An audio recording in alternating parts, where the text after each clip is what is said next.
Fast Lane on Wednesday. It's a Fast Lane on 101 ESPN. Andrew Marsh, Carey Davis, Jamie Rivers. I'm Anthony Stalter. 204. Your time check is brought to you by Clarkson Jewelers, an officially licensed Rolex jeweler.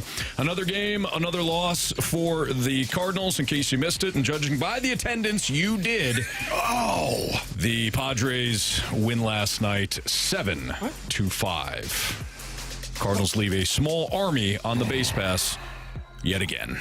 Bases loaded twice. That's hard to stomach. Yeah. That's hard to stomach. Well. And don't like the look of that at all. You guys want some numbers there?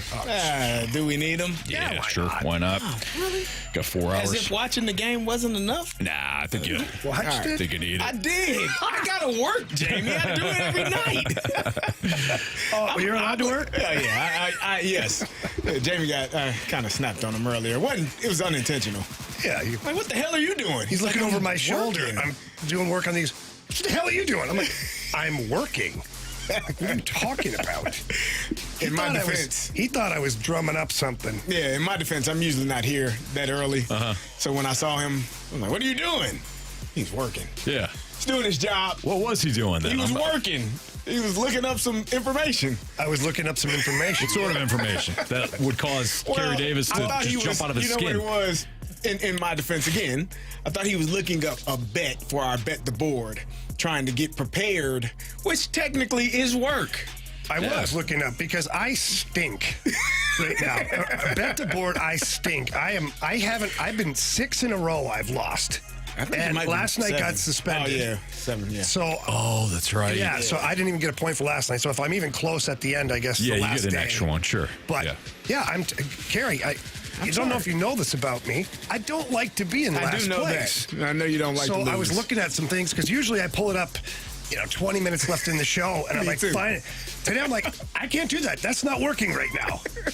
Could do some research. Could do a little bit of research. And Carey jumped your ass. Oh, did he ever? Man, I'm sorry about that, Jamie. I really am. It was unprofessional. A little bit, yeah. Did Marcelo Zuna do his thing last night? Yeah. Yeah, 2 hits, of course he did. 2 ribbies. So we're tied still? Yeah. Man, Needed my Cardinals to take care of business. You needed your Cardinals to take care of business. Unfortunately for you, CD, and Cardinal Nation, the Cardinals left 10 men on base, went 1 for 10 with runners in scoring position twice. As Jamie just noted, they stranded the bases loaded against Padres starting pitcher Dylan Cease.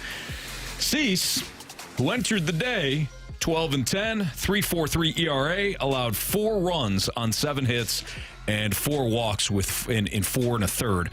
That was his shortest outing in a weather-shortened outing since the Rangers on July 2nd. So you got to Dylan Cease. You got runners on. But once again, you decided to leave those runners in scoring position. Baseball's hard. Baseball's harder when you don't score. So that's kind of been the Cardinals' thing. It's difficult. Yeah. It's not. I don't know the rhyme or reason for it. I don't understand. Well, that's not true. I think I understand. And I don't know if we're going to get to the audio. We had Ali, BK and Ferrario talked about it earlier. They had him, had his audio from last night talking about runners in scoring position and how it's been poor all season long.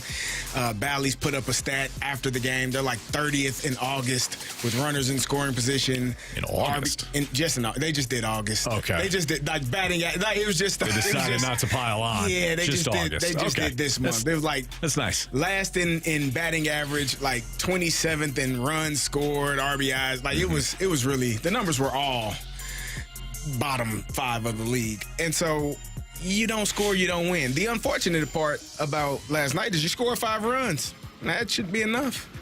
You'd hope. But you gave up 7. Math says you're going to lose. And so that's what they did. Too many opportunities, people not showing up at the right time, making plays when they need to. And you lose games, man.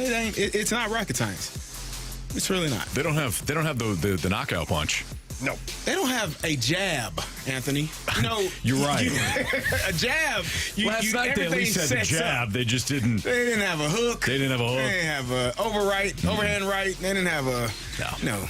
They didn't have much. They haven't had much all year. Knockout punch, definitely No, not. that's non-existent. All right, so Miles Michaelis wasn't any better. He allowed 4 runs on 6 hits and 1 walk in 5 2/3 innings. The second inning was the biggest issue. The Padres sent 8 batters to the plate, collected 4 runs on 5 hits, forced Michaelis to throw 36 pitches in the second inning. You watch him, it's like if he doesn't get routine ground balls, he's going to get destroyed. And that has been, unfortunately, Miles Michaelis since April of a year ago. Even when he has good months or good outings, because he did have good months last year, even when he has good outings, there's been some sporadic good outings this year. He's kept the ball on the ground. That's his game, as we know. He's not going to strike out a bunch of people, and he keeps the ball in the yard. Otherwise, it's piss rockets that It gets to come off the bat fast. that find open holes, and you get what you had last night and throughout the course of the season. Nothing has gone well of late for the Cardinals. They've dropped 2 in a row against the Padres. They've dropped 2 in a row overall. You still got these guys for 2 more games. Well, and you're cardinaling these games. So the games where you limit the other team to 2 or 3 runs, you're scoring 0 or 1. Right. And the games where, like yesterday, 5 runs scored, you give up 7. Yep. Like you're finding the Cardinals are finding ways to lose, which this time of year with the runway that's left and where they're at, like that's not real good. No. I mean, are we able to call it? Well, Jamie called it 2 weeks ago. He was right. Did. I give up. Are you ready to call it yet, Anthony? You're 7 games back from the Atlanta Braves in the wild card. I stopped checking the division a while back. Once it got to double digits, there's going to be a magic number here soon for the Brewers. Yeah. And it ain't going to matter what you got. You're done. No, you're done. Look at your schedule. You're done. You're going right from this series against the Padres to the Yankees, and then the Brewers, then the Mariners. Like, where are you making up the games? You're just not. You're not.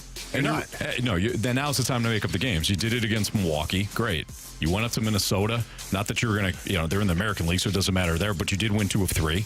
And you're playing a San Diego team that I know was coming into this series was well ahead of you, but still, this is the time to make up the ground when you play the teams that are directly in front of you. And you haven't done that. Now, you could still get a series split, but you need series victories. It just doesn't matter anymore, unfortunately. So it's done.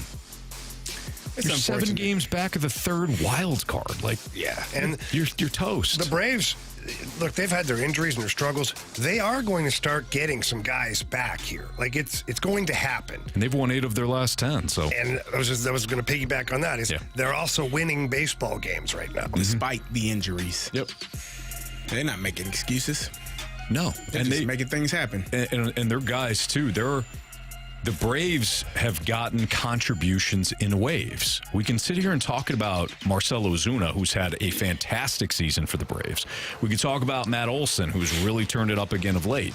But they're getting contributions from guys like Jared Kelenic, who they acquired from Seattle this offseason. Orlando Arcia is starting to hit again. He had a real bad July, and he's starting to hit again. Ramon Laureano, former A, has come about. I'm not talking about Austin Riley. I'm not talking about even Michael Harris II, who just came back and is starting again.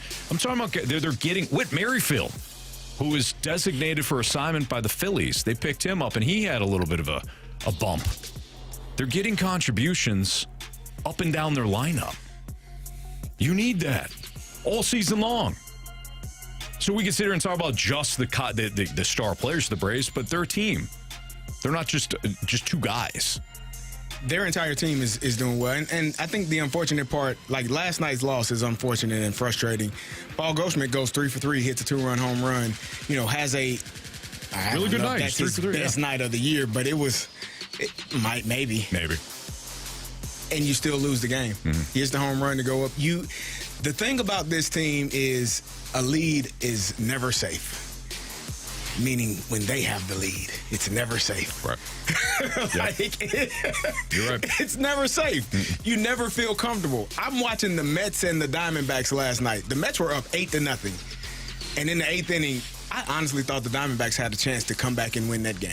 The vibe felt like, they hit a home run, single, score. And you're like, they might be able to do something. 7th inning, 8th inning, you're like, I never feel like if the Cardinals are down by 2 runs, you feel like it's over. Mm-hmm. If they're up by 2 runs, you feel like, let's just make it to the 9th inning. And I think it's been that way all season long. And I think that's the most frustrating part about. Question for the gentleman in the room, Marsha, you as well.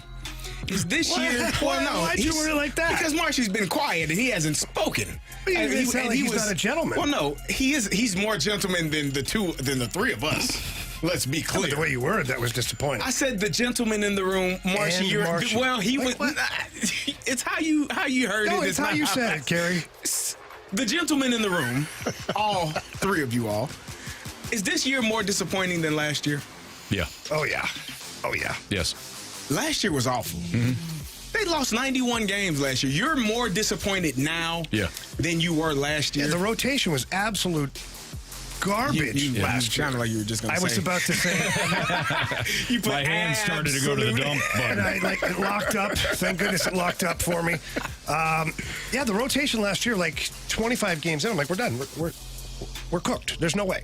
Adam Wainwright had a bad year. All the things worked against them. Halfway through the season, you're so far out, you're like, forget it. Doesn't matter. Yeah. The apathy set in really early last year. This year, you're like, okay, you got Sonny Gray, Miles Michaelis, Lance Lynn, Kyle Gibson, Palante stepping up. You got Mason Wynn, who's making his mark. Hey, things could be pretty good. And then they went on that little tear where they got right up close to the top of the division, second in the wild card spot, and now it's just gone, evaporated, no chance. And then you couple in that Goldie and Arenado are not having the types of seasons they want, which, by the way, Goldie still has 20 dingers. He still has 20 dingers. Get out of my head. Not bad. I thought the same thing, Jamie. I'm like, boy, even in a down year, dude hit 20. Dude hit 20. Now, Paul DeJong has 21 on the season. Well, he should be. Paul DeJong's been raking. He's younger. He's been raking since he went to Kansas City. Yeah, well, he's in a really good lineup. He's in a great lineup. That helps, huh? But I find this year more disappointing. Marcy, what say you? I don't really know. I mean, both years have been disappointing, but, Jamie, you mentioned the starting rotation. I feel like last year's starting rotation when you look back at it, it was horrible. This year, it really hasn't been that much better. If you look at their team ERA, it's it's still in the 4s. It's a couple per, points better, but at the end of the day, it's still the same. Mm-hmm. So I think our expectations for this year were higher because of what happened last year and because of the moves that were made. But at the end of the day, they didn't really do anything that really made this team better. It felt like it, though. When you added Sonny Gray, and again, we talked about Kyle Gibson and Lance Lynn, how many hits and home runs they gave up last year. It felt like an upgrade. Mm-hmm. You felt like if you at least got what you got offensively, you would probably, you might not be winning the division, but you might be 4 games back instead of 14. Offensively, though, they weren't that good last year. No. With runners in scoring position, they were still at the bottom of the barrel. So I don't understand why we went into this offseason thinking that the offense was going to be something spectacular, because it really wasn't last year. Yeah, and that's a really good point, Marsh. And I know at some point today we're going to talk about the fact that you didn't address it. At least you didn't have. I think the pitching holes wound up overshadowing the fact that the offense. 100%. Yeah, and I know we talked about it. It's not like anybody sat there and said the offense is going to be great in the offseason. Yet, you're right, they didn't do anything. And then Jordan Walker. Yeah, you almost got took worse. a step back. So Mason Wynn. Did get worse. Yeah, Mason Wynn developed. But you look at the season, it's a complete disaster again. Higher expectations, and Jordan Walker didn't take the proverbial next step. So you could throw that into the mix. I wish he'd have got more opportunities. We got a text from the 217. So you're asking, which pile of crap smells worse? That's correct. Okay. Yeah, basically. But, Carey, you need to smell them both. You do have to inhale deeply. Mm-hmm. And then you can decide. When you smell it like that, do you feel like you can taste it almost? You don't want to. Yeah, your nose, mouth, and ear, they're all tied together. Ear, nose, and throat. So, yeah. You taste it, you smell it. Yeah. But you really can't hear it, though. No, you can't hear it, but your ears might start ringing if it smells too bad. I feel like last year they pooped their pants, and then this year they didn't poop their pants, but they forgot to wipe. Either way, it still stinks. It still stinks. Still a mess. Good call. Correct. Lineup game next in the Fast Lane on 101 ESPN.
that sound to me. It's time to play the lineup game here in the Fast Lane on 101 ESPN as the Cardinals and Padres series mercifully continues for the Cardinals. Why that word? You know why that word. Joe Musgrove, the right-hander, will take on the Cardinals tonight. He will be opposed by Andre Palante. Joe Musgrove, right-hander. Well, what we tried yesterday didn't work, so screw it. Go ahead, Here's Carey. the thing. Whoa. It actually did work because they got 10 hits. Did they win? I thought I was talking about our lineup game strategy of right, left. Well, that worked too. Yeah, the but- team got 10 hits. They just got them at the wrong times. But did they win, Carey? Because this is what you asked me so many times. I tell you, but did they win? Did they win? Jamie, they've lost more than they've won this entire year. Correct. So no, they did not win yesterday. The goal is to win more than you lose. Yeah. And so they played hard, they tried hard, and they boy. played well back to the yesterday. try hard stuff. No, you got to try hard. God. You got to try hard. Unfortunately. And the only reason why I know that is because that's all we have. I've given everything I got, man. And then, Yeah. you know, show us Mason win. There you go. Game, and this thing's all over Instagram. It's like, this guy threw a ball 100 across the time. That's awesome, but like, how many throwing errors does he have? Shut up. I like that kid. Plays hard every night. You can tell. Yeah. It's about the only one to go to the ballpark for these days. Well, Victor Scott, That's true. What He's a catch. playing. Holy smokes. guy's a machine. Wow. Even Jackson Merrill had to give him a hug. Yeah. afterwards. I respect that. that was cool. I love that. I like that was that. really cool. Both of them Yeah. rookies. Two both young of them. guys, Like, yeah. I He thought was that was still really there. cool. He's like, Like, really? Yeah. okay. They played against each other in the minors. see you. Played. I Good see job. you. They played on the same Yeah. 2023 I thought that was MLB cool. Futures All-Star team, so that was cool. And he also had some really good things to say about Victor Scott post-game, too. Mm-hmm. He said that guy plays really hard, and he makes catches that other people can't make. And Yeah. That's cool. This is Alec Burleson, please. You know, kind of closed my eyes and swung at it and did what I wanted to do. Bully to the rescue! What? Yeah, give it up. No, I'm disappointed in I've you. given up. Hey. He doesn't deserve it. No, Jamie. He doesn't deserve my sexy voice. You have been calling him Big Burly, man. Yeah. The Did he hit a entire home time. run yesterday? Well, No. okay. Who, did I have him for a home run? Yes. Yes. Did he hit one? No. No. So he's Alec Burleson today. Okay. All right. Big burly nothing last night. What? I like it. I like your passion. I like your fire. And I also like to say, show us Nolan Arenado. He's a Gold Glove winner and perennial All-Star. Oh, listen to Mr. Gold Glove over here. Come on. Now, did you actually think he was going to hit a home run off the bench last night? No. Yeah, me neither. He did smoke one down the left field line. Yeah, straight to Manny Machado. Well, he hit one. Well, that was the last one. But he hit one That's what I'm saying. almost. Almost. I felt bad when you guys were like, you won't even get in the game. I'm like, But I was hoping Matt Carpenter got the it. results are the same. Yes. All right. Oh, is this Donnie Boy again? Well, it's got to be. It's got to be a Sure. left-hander. Go ahead. Show us Brendan Donovan. No. Oh, Goldie hit a home run. He's back in the cleanup spot. No. This is an ollie move. This is Lars Nootbaar. It's right, left, right, left. We learned this over the last 3 days. We did. Yeah. Right, left, right, left. I don't know, guys. So They who the hell's it won't- going to be then? Matt Carpenter? No, Lars. Lars Nootbaar. Okay, good. I don't think it's that, but good. I'll go. Show us Lars, Taylor, Tatsui, Nudebar. Who do you think it is, Jamie? I think it's Paul Goldschmidt. Well, you know what? You like what he did yesterday? I don't really care. No, He just you hit a do. home run, and he's the only guy that's hit a home run in the last 2 games. Okay, go. What Show your us heart- Paul what your heart tells you. Goldschmidt. You're wrong. Because he's going to be a lefty. John from the Snake Pit brings up a great point. He goes, can we, or not a great point, great suggestion. He says, can we change all the Sounders to the Randy Quaid character in Major League Oh, Two? my goodness. That'd be favorite phenomenal. person. Marshy, that's going to be a lot of fun. Phenomenal. My I God, love would him. that be good? So do I. I love it too at the end when he comes down the stairs, he's back and he's like singing the Wild Thing song. Wild he's Thing. turning in his hat, turning his hat right around. Wild thing. He's blow it out your. Okay, guys, He's guys. back. Focus. Oh, sorry. Focus. Okay. I don't know. Anthony, it's your turn to be wrong. It's got to be Mac. He already was wrong. He said Yeah. Lars Nootbaar. Your turn to I be wrong, started CD. out. It's got to be a lefty. Yes. Why do you shake your head when you go back the last 3 days and look at the damn lineup, man? I'm shaking my right, head. Left, right, left. Carey, I'm shaking my head because this team doesn't have a cleanup hitter. Well- it changes every other dang day. I can't help Carey, you there. you be you. Go for it. I believe in you. Show us Matt Carpenter. You are so wrong. Is it Tommy Pham? Maybe. That's probably just Luke and Baker again. Wasn't he here last night? He was third yesterday. Oh. Yesterday. Well, maybe he just moved down. Okay. Show You like Go ahead. You like Baker. You like Yeah. I do. Yeah.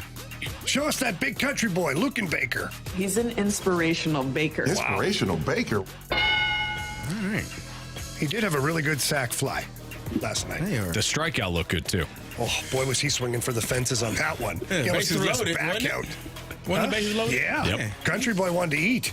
Gotta eat. That's what, Right. what they brought him here for. Unfortunately, Dylan Cease knew that, so he threw it high up in the zone. He said, well out of the "Big strike boy, zone." Swing away. You get a piece of it. Yeah, you can name You can rename it. All right, so I'm kind of thrown off now, Carey. Maybe this is Brendan Donovan. Yesterday, this was Herrera. I don't Yes. see them going Yes. 3 righties in a row, though. No, go ahead. I don't either. I think you're right, Gary. Brendan Donovan? Yep. Show us Brendan Donovan. Donnie. Hey, this headband's pretty cool. Now I think it's Goldschmidt. You think it's the Goldie I right do. here? Instead of Herrera? Yeah, right, left, right, left. He hit a home run. Goldschmidt gets. Show us Just Paul moved up. Goldschmidt. Rich with home. I'm so happy you were right. Me too. I was like, oh no, oh no. So is Herrera not in the lineup tonight? Probably not. I think this is Lars Nootbaar here. It should be Baker, I can Arnado. see We that. need a catcher. We need a Gotta center be Paez fielder. at the end. And we need a right fielder. This would be Newt. Yeah. Go ahead. I just went rogue, so go ahead. Show us. Lars, Taylor, Tatsui. Newt Bar! What makes you think she's a witch? Well, she turned me into a newt. A newt. We got better. So this has to be Petey Pages, right? Yep. And then Scott. And Victor Scott. All right, show us Pedro Paez. What a shame. Oh, my God. Who's catching? Luke and Baker? No, it's good. Then this is Herrera. Brendan Donovan. Try something new. All right, so Herrera. Why is he batting 8th? Unless it's Scott 8 and then Paez 9. I think they moved They Scott haven't up. played Paez against a right-handed pitcher for a really long time. Well, it's So- got to be. You need a catcher. Yeah. I know It's you gotta be need one, Herrera. but why would Herrera? I don't know why he's there. yeah. Jamie, Yeah. listen. I'm not mad at you. I know you're not mad at me. I don't have the answers either. If I did, see me in the Cardinal uniform So, in the is- dugout. Show us Ivan Herrera. Yeah. Show us Victor Scott. the second. Who's catching? Contreras is not back, is he? No. No, oh no. No. Well, He wouldn't be guys, batting 8th. I understand what you're saying. Who's catching? I don't know. Pop Warner? Did we say Petey Pay? Who's I the did, other? yeah. Do they have another catcher? No. No. Brendan Donovan is the backup Is catcher. this Matt Carpenter here? No. Can't be that. Unless Baker's actually going to play in the field. What? Did we? What's going on here? What did we do? Okay, this is really wild. Okay. Tommy Pham? Tommy Pham left and then. Yeah. Okay, and then Paez 9. Yeah. And Okay. Yeah, okay. yeah. is okay. Newt playing center field then? Yes. Yeah, he must be. Okay. Show us Tommy Pham. I mean, I've been in some real pain before. You know, I've been stabbed. And this got to be Petey Pages. Yes. Show us Petey Pages. Okay. Wow, what a mess. This makes more sense than Donovan catching. Yeah. My brain, Try everything at this point. my brain seized up. I was A going little to. bit. Yeah. Go ahead, Marsh, run it. All right, leading off the shortstop, Mason Wynn, batting second in right field, Alec Burleson, batting third, your third baseman, Helen Arenado. Your cleanup hitter, DH, Lucan Baker, batting fifth, playing second base, Brendan Donovan, batting sixth, first baseman, Paul Goldschmidt, batting seventh in center field, Lars Nootbaar, batting eighth in left, Tommy Pham, and batting ninth, the catcher, Pedro Paez. My goodness. That was ugly. That was ugly. Victor Scott needed a day off, I guess. Yeah. All right. You want to do a quick home run derby here? You know what? Let's do this. Carry We'll on. come back. We'll do the home run derby. Talk a little bit about maybe tonight's matchup. All right. We'll do that next in the Fast Lane on 101 ESPN. Coverage of 101 ESPN is presented by Under Law Injury Law.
101 ESPN Sports Center. I'm Andrew Marsh, and the Sports Center update is brought to you by Saliga Heating and Cooling. The Cardinals lose once again to the San Diego Padres. A final score last night, 7-5. The Cardinals went 1 for 10 with runners in scoring position. We'll see if that changes tonight as Andre Pallante is on the mound going up against Joe Musgrove. First pitch is at 6:45. We'll talk with Doug Armstrong at 3:30 and Brad Thompson at 4:30. So stay tuned for those interviews coming throughout the show.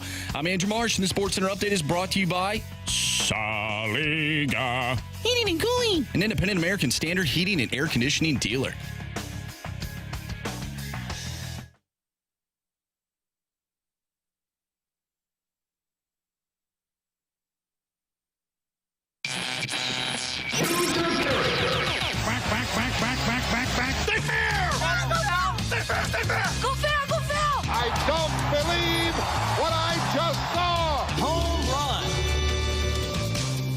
Fastline on 101 ESPN. So we just played the lineup game, and because we weren't very good today, we didn't get to our home run derby challenge. Wait, we weren't very good? We weren't very good today at guessing what slop they were going to put out there tonight.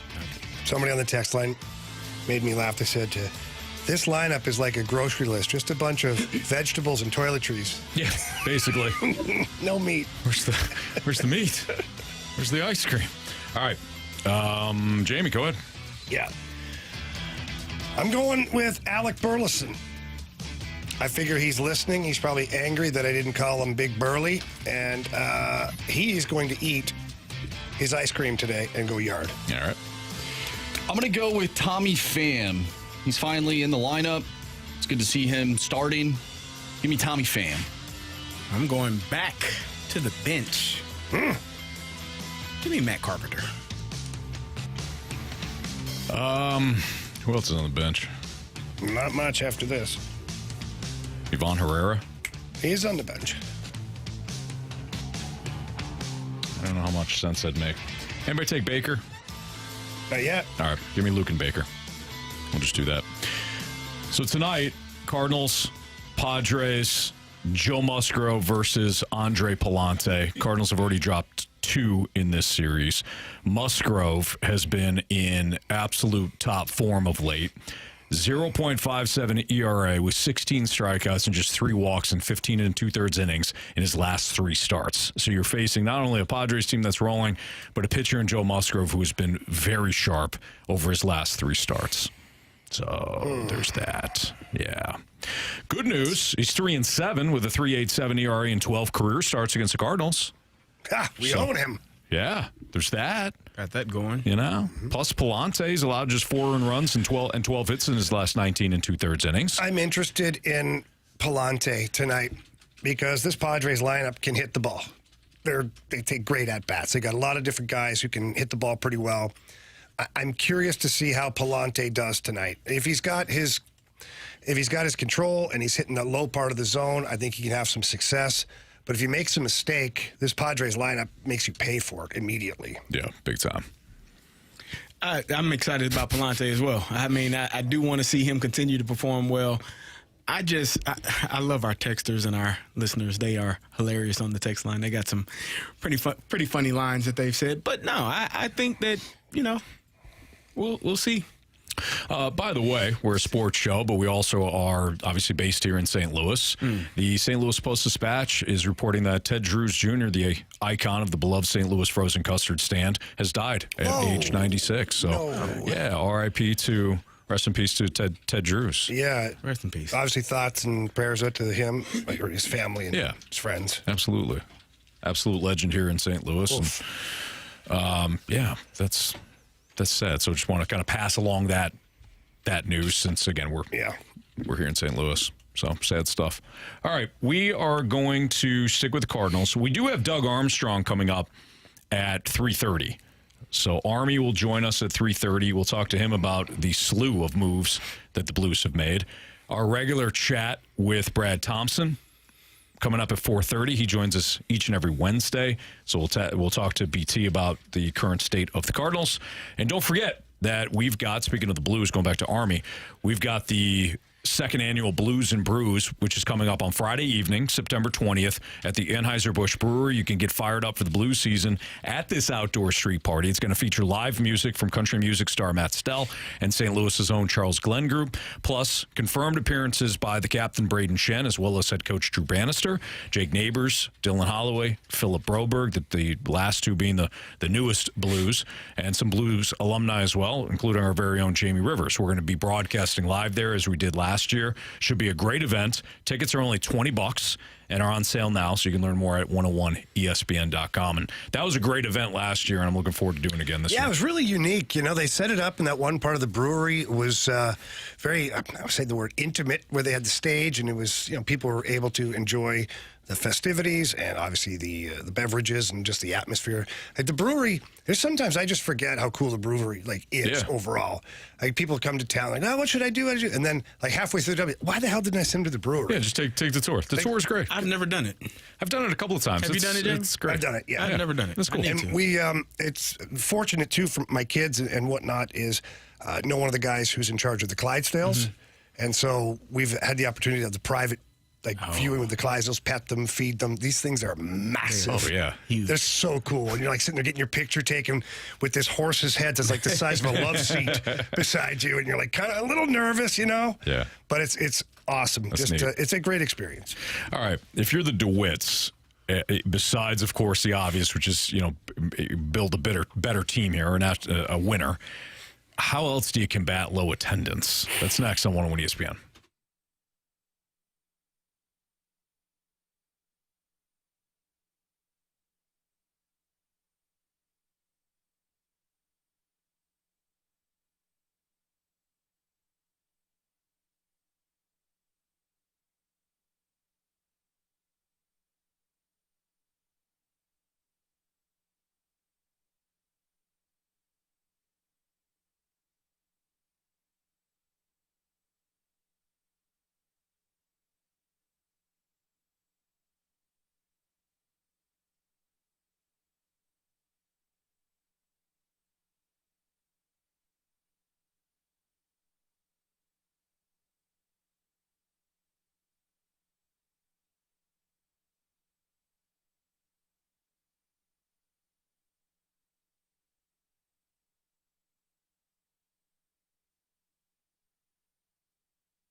Attendance tonight, 27,224, 27,224. Another low in stadium history. Again, the heat factor has been a big deal here, perhaps. No roof, of course. The other places that are around 100, most of them have roofs. Or bad Cardinal baseball. Well, it could be that, too. Yeah, shots fired by the Padres broadcast staff again last night. Is it really? They tell them to go fast lane themselves, but unfortunately they're not wrong. It has been You know what? They have been wrong. It's not bad Cardinals baseball. It's average Cardinals baseball. There's a huge difference. No, it's bad. It's bad. It's average Cardinals baseball. Anthony, here's the wrong. It is average baseball.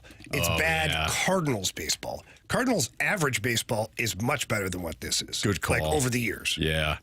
Not compared to last year, though. No. Now, that was bad baseball in every sense of the word. Phrase. Derek Gould, Post-Dispatch, Cardinals beat writer. A new low of 27,224 was the announced ticket sold crowd at Busch Stadium last night. The actual turnstile attendance, ? It was slightly less than 13,000. Multiple sources told the Post-Dispatch. Oh. It was. There was That's a brutal. view at the end of the game where Bally's was showing the Padres on the field, and you could see like the upper section. There was. I don't want to say there was no one there, but I didn't see anyone there. I may have sprinkled in a body or two, but not. There was. It was obvious that it was empty at the very top. The next level, pretty much the same. A few more bodies scattered here and there, but. Yeah. It's not a lot of people showing up, and it's not. St. Louis is always hot. Like, it's not because it's too hot. No. It's usually hotter throughout the entire month of August, not just the last week. It's one of the hottest places. We're accustomed to it. Yeah. That has nothing to do. The attendance is the way that it is because of last year plus this year. This team has not gotten better. Okay, that's wrong. They got better. In terms of their record, they're still not a good team or fun team to watch. They're not going to make the playoffs. They're not going to win the division. They're not going to win the wild card. They are not going to be in the postseason for the second year in a row, and it looks awful. Mm-hmm. And that's why people aren't showing up. So, guys, there was something on Twitter earlier today, and just looking at some of the sections, like Section 111 is a pretty good section. Mm-hmm. It's not terrible. Yeah. $2 tickets. Yep. Section 390. Which is it's not a great section, but free tickets. Oof. $0 for those seats, $2 for certain seats, $1 for other sections. Like when you're doing that, you're just begging people to come in and spend money on your concessions. Yep. And parking. Yep. Or Ballpark Village after the games. Whatever. Yep. So anything. We got several text messages to the Air Comfort Service text line 314-399-9646 that talked about theme nights. The Cardinals have really preyed on two things besides their rich history. Okay, let's not completely dog on a franchise that does have more World Series victories than anybody in the National League. They have a rich history of success. That's why fans are so angry right now. But over the last few years, they have relied on a couple of things. They've relied on nostalgia, and they have relied on giveaways, like theme nights. Do people really show up for that? Oh, yeah. I think like you see a theme night that you like. Like, what's something you like, Carey? Just make up something. A bat. A Hawaiian shirt night. Okay, Hawaiian shirt night. So you see, I didn't show up for it. No, I did get a Hawaiian shirt, but though.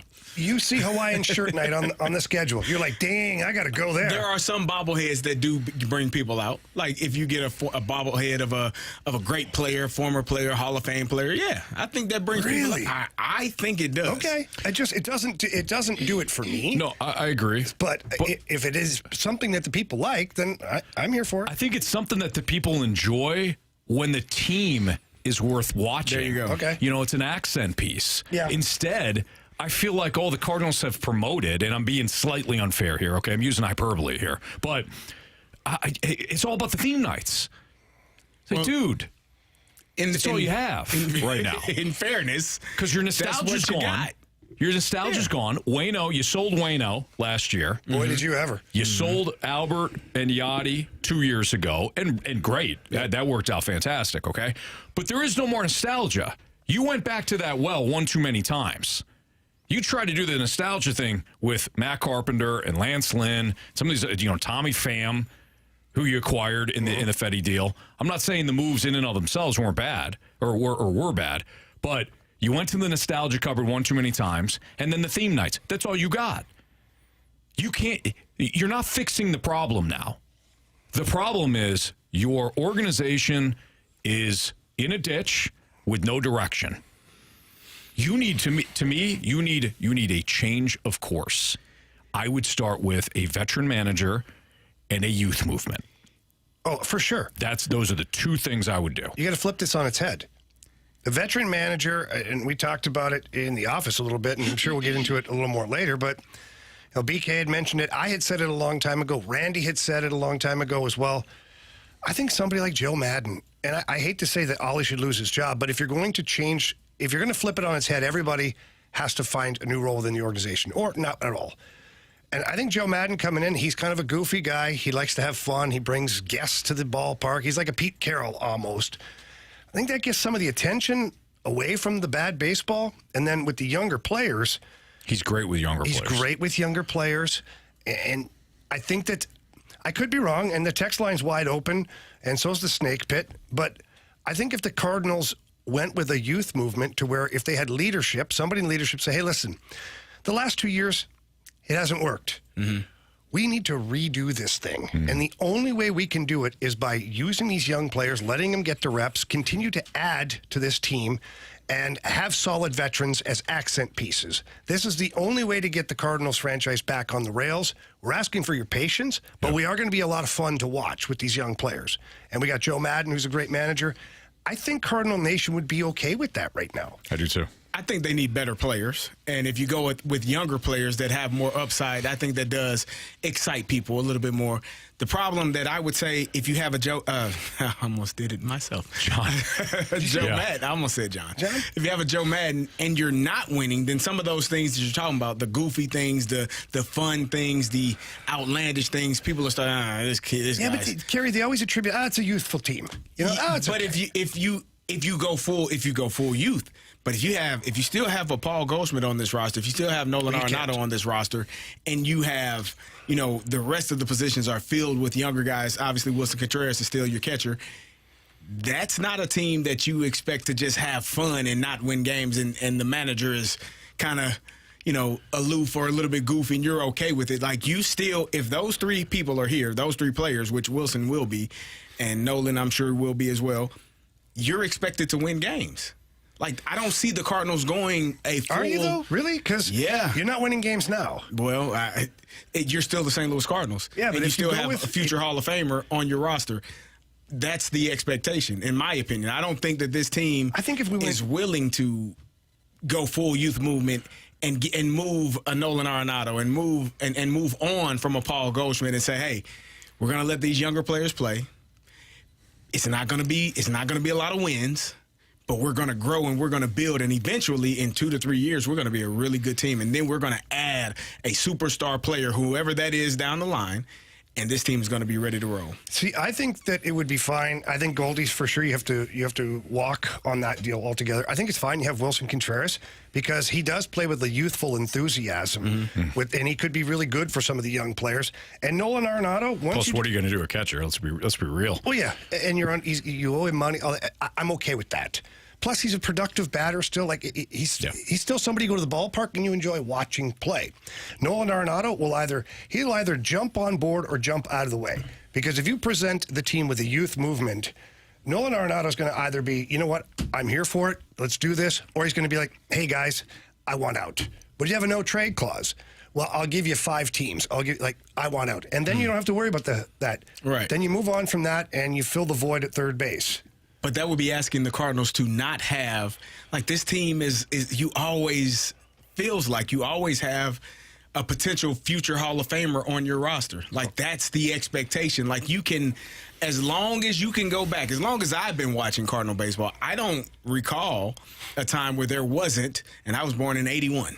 I don't recall a time where there wasn't a future Hall of Famer on the roster.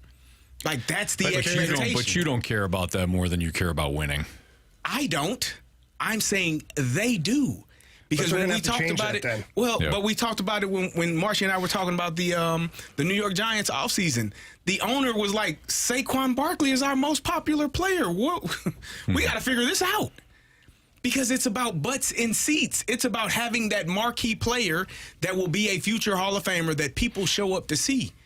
If you get rid of Nolan Arenado, if you get rid of Paul Goldschmidt, you move on from those guys. There's no future Hall of Famer right now on this roster that you know of. No. Like, those two are potentials. But I still feel Nolan probably more so than Paul. But I feel like people would show up to see Mason win. They'll show up to see Victor Scott. They'll show up to see McGreevy. Like, people are gonna move on, because what have you really shown up to see with Goldie and Arenado in the last 2 years? I'm not disagreeing with you. I'm saying I don't think that's their mindset. Well, I hope they're then wrong. They'll be stuck in this stupid rut forever, Carey. Agree. Like, it's just what'll happen. Yeah. I think it goes beyond just the roster itself. You know, we're talking about these younger players, but who are developing these younger players? Derek Gould's one of his chat. He put, they have not restored the staff size to what they were pre-pandemic at every level, and they have not expanded the staff like other rivals have. There you go. I think that right starts there. It starts at it starts at the top, but it really goes down to the bare bones of things. Who's developing these players? Clearly, there's not enough guys in there. There's not enough voices that are ultimately showing these players what it's like to not only be a Major League Baseball player, but what it means to be a St. Louis Cardinal. I agree wholeheartedly. It is not about spending. It's about spending wisely. I would rather say we're not going to spend on the next mediocre free agent and give him $75 million. We're going to dump $75 million into our scouting staff and make sure that we're at the very least up to speed with the rest of the contenders in Major League Baseball from a scouting and development standpoint. I would much rather see that than them have the next press conference where they're introducing somebody that's like, dude, your ass is mediocre, and they just paid you $75 million, and this is going to blow up in your face again. Here, you need your baseball. Thanks. There you go. Is that a stress ball? Yeah. No, it's just you want your baseball when you're talking. Yeah. Oh, yeah. You stressed out? Yeah. No, Sonny Gray brought his baseball. Yeah. He brings his baseball everywhere. Yep. Oh, I missed that. The one that he can, you know what? I'm going to let that one go. Maybe that's what he was missing. You'll know it when you see it. He's going to have, instead of just one, he'll have two balls out there. His baseball and the game baseball. Well, he needs to, because most of them wind up in the bleachers right now. That's what I was going to say. You guys you kept talking. I was going to break. Now I said it. It's, I idle at 75. So, all right. What's trending is next on 101 ESPN.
what's going on in the sports world with What's Trending Now. Brought to you by Goodwill. Donate a car and get tickets to the St. Louis Cardinals.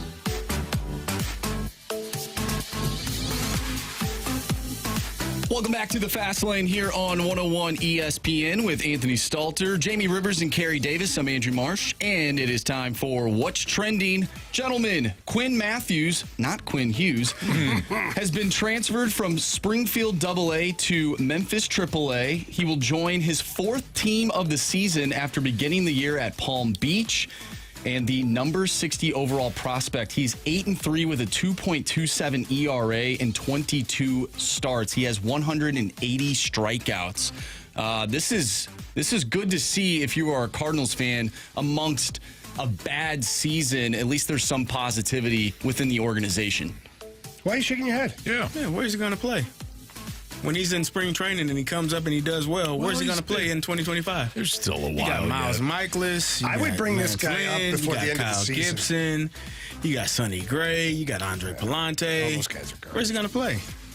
Honestly, though, I think if I was the Cardinals, see how his couple starts go right away at AAA? He's had a meteoric rise this year. Like, it's been unreal. Yep. And I'd throw him a cup of coffee at the end of the season. Get him in there. Who cares? Like, you got to see what you've got here. And this kid, along with Tink Hence, Tink Hence you've heard less of this year and more of Quinn Matthews. Yeah. It's interesting going back to the conversation we just had about the attendance and, what do you do besides obviously win more games. We got a text that said, Jamie, just to paraphrase, it was basically somebody saying we expect the card like a balance of we need the Cardinal baseball is a balance of Hall of Famers and young up and coming fun players. I mean, maybe at one time, but you're behind. They're way behind, man. So to me, it's committing to your young talent, and Quinn Matthews is one of them. By the way, if it is, and who knows in a couple of years, but if it is Quinn Matthews and Tink Hence, the two guys that are headlining your rotation, and hopefully will be, and McGreevy too. And McGreevy. Tink Hence is listed at 6'1", 195. I don't know if he's 6'1". Quinn Matthews is 6'5", 188. He is a moose. Yeah. I love it. Again, young. I think we're a couple of years away because the Cardinals. Hopefully ETA is next year. Yeah. Where, Anthony? You got Eric Petty, the 636. You make room is right. This is what I love about you all. You're so rational. You think about this in such a rational way. Like your brains won't allow you to think any other way than rational. It makes sense. You got young superstars. Well, damn it, you find a way. You know what you guys aren't? You are not the St. Louis Cardinals. I know, but Carey, you asked us what we would do. I know. You didn't say pretend you're okay. The Pretend Cardinals. you're the Cardinals. Yeah. Okay. No, I'm going to mismanage the hell out of this. Thank you. You got to give the people a realistic understanding of what's going to happen, not what you want to happen. Who's to say, though, that they don't make sweeping changes after 2 bad years of baseball? And this is one of the most embarrassing things that we've seen. Less than 30,000 people at the ballpark, multiple games in a row. At one point, you do have to slightly believe that they are going to make some type of change. And they'd be idiots not to recognize what they have in their minor league system, pitching-wise. Yeah, I agree. By the way, Kevin from the Snake Pit goes, in the future, they'll say, game's over. Matthews on the mound should have told you. In reference to Moose. Park's closed. Moose outside should have told you. Love it. Go ahead, Marsh. So, obviously, Cap Friendly is gone. But, Blues fans, don't worry. Blues Friendly is here. The St. Louis Blues have published their own contract tracker where fans can find details on their current rosters deals. I find that to be an awesome thing for the fans. Jamie, you sent me this little nugget.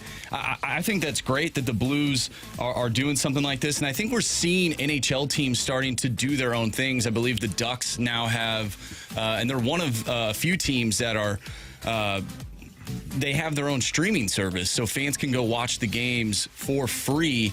It sounds like the NHL, or at least the teams, are finding ways to keep the fans engaged without dealing with other parties.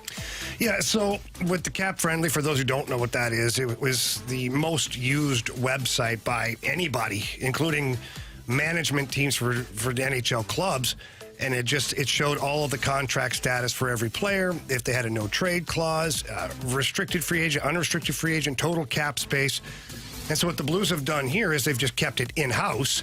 Now they don't have, cap space and cap hit and no trade clauses yet. I would imagine that this is going to continue to evolve. I love the idea. But now Blues fans can get on the Blues website and go look at your team. Who has how many years left, unrestricted, restricted free agents, and when they were signed and when they were drafted or claimed off of waivers. So it's a very nice, informative piece that I think can keep people dialed in. And when they start hearing things about contracts and cap space and things like that, now they can go look and have an idea of what they're looking at. It's a great idea. I like it a lot. I do too.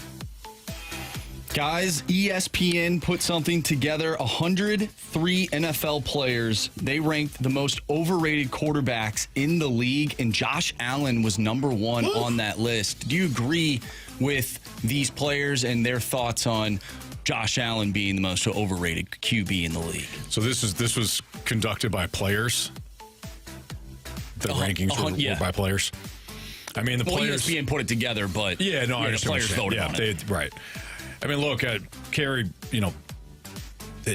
our best point of reference is you when you've played against guys. So if players feel as though that Josh Allen is overrated, then they certainly would know better than we do. I don't see Josh Allen as being overrated at all. I'm not saying he doesn't have issues, turnovers, some game management stuff, but this is somebody you have to defend every single week, regardless of who's on the outside. A lot of times he hasn't had a sound running game. He may have a worse defense this year, but still the Bills are going to be competitive because of Josh Allen. Yeah, I mean, I'm looking at it now. There were 103 people, I guess, that voted, and Josh Allen got 11 votes. Okay. And Jalen Hurts and Tua got 10 votes each, and then it goes down. Justin Herbert, Trevor Lawrence, a couple other people got votes as well. I do think that as a player and as a former player, Jamie, I think the thing that I cared most about was how my teammates perceived me and how opponents perceived me. I didn't care what the fans thought. I really didn't care what my coaches thought, because the people that are actually on the field with you know better than most coaches and more than most fans. So if those people look at you a certain way, then it's fine. And if they look at you in a different way, then they probably are saying something. These numbers aren't, crazy, but if some people think it, then it's possible that that's what they believe. It's probably more that believe that as well. Yeah, and we're not on the field, and we're certainly not in the meetings preparing for any of these guys. And maybe in those meetings and the video that they watch and the way they scheme, maybe it's something that is more obvious to certain defensive players, where they're like, okay, can't wait to play against Josh Allen because that guy's overrated. Right. If you play defense against them, you can't wait because he's going to throw the ball to you at some point. At some point, yeah. May also truck you. The one that surprised me. May also make you look foolish in the red zone. I mean, you can do all those things. Most quarterbacks can do that. Might hand you a touchdown. What Vikings? Who surprised you on this list? Because it's Josh Allen, Jalen Hurts, Tua, Herbert, Lawrence, Deshaun, Kyler Murray, and then Brock Purdy. I would have thought Deshaun would be higher since his contract, and he hasn't even played. He has been I think people just forget at this point. Yeah. He hasn't played enough, but he hasn't been good in the times that he has played. This is nothing short of a disaster with Deshaun Watson. It's unreal. I mean, even if you look at like this season or this offseason, including August this month, he's practiced far less than the Browns expected. He missed all of the exhibition games with the shoulder soreness after undergoing shoulder he's not surgery. His regular massages. Well, there's a reason for that, Jamie. This will not be a clean start. This will not be a situation where it's like, oh, the slate's clean, his throwing shoulder's good. The guy that he was in Houston and certainly Clemson, the guy that was like this wild card, almost a gunslinger. Good arm, instinct, scrambling to throw, all of that. That's all gone. It's the worst contract in NFL history. Oh, by far. By far. It already is. Unless he does something this year. He's got to win a Super Bowl. Yeah. To justify I that would say contract, he's AFC got to win a championship Super game. Bowl. I would say at least an AFC championship game. I don't know that they need to make it to the Super Bowl. Like the Browns are an organization that, last year they found a way with 5 different quarterbacks to make it to the playoffs. They finally found the right one, though. Which one would that be? Joe Flacco. Oh, goodness gracious. He played well. Played really well. He carried that team into the playoffs. He really didn't play all that well. There were games he played well. There were certain series he played well. He played okay. He had like 600 yards against They Denver. had like the best defense in the league, which I don't know if you know at this. home. In the league. At home. They were terrible outstanding. on the road. Myles Garrett was outstanding. Their defense was outstanding. That I'll give you. On the road, they were terrible, Carey. Have you seen this? Have you seen the numbers with them on the road? I have not. Last year? I'll bring them up for you. Yeah. Speaking of the Browns and the AFC North, why don't we get into Carey's division in our divisional preview next on 101 ESPN?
Time to go around the NFL with a Fast Lane season preview of the AFC North. All right, let's talk about Kerry Davis's division, the AFC North, in our NFL preview. Let's start off with his Steelers, who named Russell Wilson the Week 1 starter. Russell Wilson. How do you feel about that, CD? I think it's okay. I think that was the plan going into the season. I think it's, I don't want to say easier to replace Russell than it would be to replace Justin if he were starting Week 1. But I think no matter who's under center, they're going to have to block better. Mm-hmm. What I'm hoping takes place when the season starts is, I hope what they showed this preseason is not an indication of what they're actually going to do Week 1. My preference would be to line up under center and hand the ball off to Najee Harris and Jaylen Warren if he's healthy, and run downhill, kind of like Arthur Smith did with Derrick Henry. Mm-hmm. Like, run the football, play action pass off of it. It takes away, some of that stress you're putting on your quarterback, on your offensive line to drop back and pass. I'm hoping that that's what they do. And if they do that, I think they'll have success. But the pass pro, the inability to keep the quarterback clean, it was not fun to watch a little bit in the preseason. Well, they got two rookies starting along that offensive line. Like you said, it hasn't been pretty. Russell Wilson, to me, has been cooked since he got to Denver. This is somebody that still throws a pretty good deep ball. Like, there are going to be times where he throws a decent deep pass on the outside. It allows his receivers to win the jump ball. But he was petrified to throw over the middle last year. And if you're petrified to throw over the middle, you're taking away the majority of the throws in your passing game. He'll look for the dump off. He'll settle for punts. You're right. I think Arthur Smith's going to do a great job when it comes to running the football. His run game designs are pretty good. Mm-hmm. But, obviously I saw him in Atlanta. The passing attack is brutal. Desmond Ridder, no Desmond Ridder. I don't like his passing game at all. So I think the pass is going to be awful. But they got a great defense. So Mike Tomlin's going to be in that 8-9 win mark. You would think. It's going to be interesting to see, because Russell Wilson, earlier today I saw named QB1 for the opening week for the Steelers. How long does that stay like that? Like, how many losses is it going to take before Tomlin's like, we're going to try door number 2 on this one? I don't know if it'll be the losses that do it for him. I think it'll just be the play and how it looks. If he's missing receivers that are wide open. I think Russell had his most success in Seattle when he was off time, not in pocket, in rhythm, when he's able to scramble around, make plays, create plays, extend plays. Do that, though? That's the question. Yeah. And I think that becomes the problem. And I think that was his problem in Denver. Like, Sean Payton wants the ball out now, and he's more of I'm going to hold on to it and make the plays, extend plays, and make things happen downfield. And it didn't mesh well with what Sean Payton wanted in Denver. And but that athleticism's gone too, though. So here's the problem. Your brain doesn't know that. Yeah, we've talked about this. Your brain still thinks your body is like, I can still do this. Slow down. Your brain's like, no, you got it. You got this, man. You can do that. You can beat him around the corner. There's no way that guy's going to catch you. Yes. Damn it. What the hell happened? 3 years ago, I'd have been out there. It's not 3 years ago. Yeah. So I think that's part of the problem for Russ. All right, so the Browns, we talked a little bit about Deshaun Watson. I don't have the Browns making it to the playoffs again this year. No. Carey, you and I were discussing. They don't have Joe Flacco. If they sign him, they have a chance. You and I were discussing the Browns' defense last year. The Browns' defense was excellent last season at home. On the road, they were disastrous. There's got to be some sort of fluke to that, right? Like, even their aggression, they're not as good at home and not as bad on the road. They're still right in the middle. Deshaun Watson sucks. Like, that's over with. You don't have Nick Chubb. Nick Chubb's going to miss at least the first 4 to 6 games. I think this is going to be a bad year for Cleveland. I don't want to write Deshaun off just yet. Like, I'm still holding on to what I saw from him in Houston. Ooh. It's been, he got injured last year, missed a lot of time. Hasn't been good his tenure so far in Cleveland. I think a lot of people are still holding out hope that at some point it'll come back. Yeah. And again, if they're able to run the ball, Nick Chubb is going to be out for some time. If he's able to get back healthy, they're a run-first team that can play off of that. So I would hope that they can figure it out. But I agree with you. They probably won't be making the playoffs. They do have a really good offensive line, though. They have one of the best offensive lines in the league. So we'll see. The Bengals, Jamar Chase contract negotiations, the Bengals still ongoing. But I still think that if Joe Burrow is healthy, even though he was bad before he got hurt last year, he was also dealing with the previous injuries. He had a right calf injury in July, missed all of camp. That wound up being a disease. Like week 1, he only threw for 82 yards. If Joe Burrow is healthy, the Bengals are a playoff contender. Agreed. That's kind of totally where I'm agree at with that. Agreed. And then you've got the Ravens. Lamar coming off the MVP season.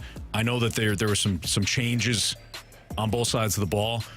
John Harbaugh and that Ravens front office, they're outstanding when it comes to personnel. They know what they want to do. They have a clear identity. They've replaced coordinators before. Lamar Jackson emerged. I always thought there was more to unlock. And Carey, you and I talked about this on the Gridiron Guys podcast, which is coming to you next week. We're back next week. It's back. Yeah.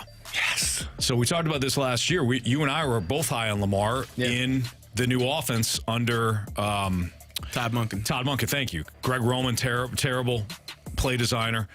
The passing game was there last year for him. So, all right, we gotta move. We got Doug Armstrong coming up. So we're gonna talk to Army about this offseason and much more about the Blues with the president of hockey operations, Doug Armstrong, next in the Fast Lane.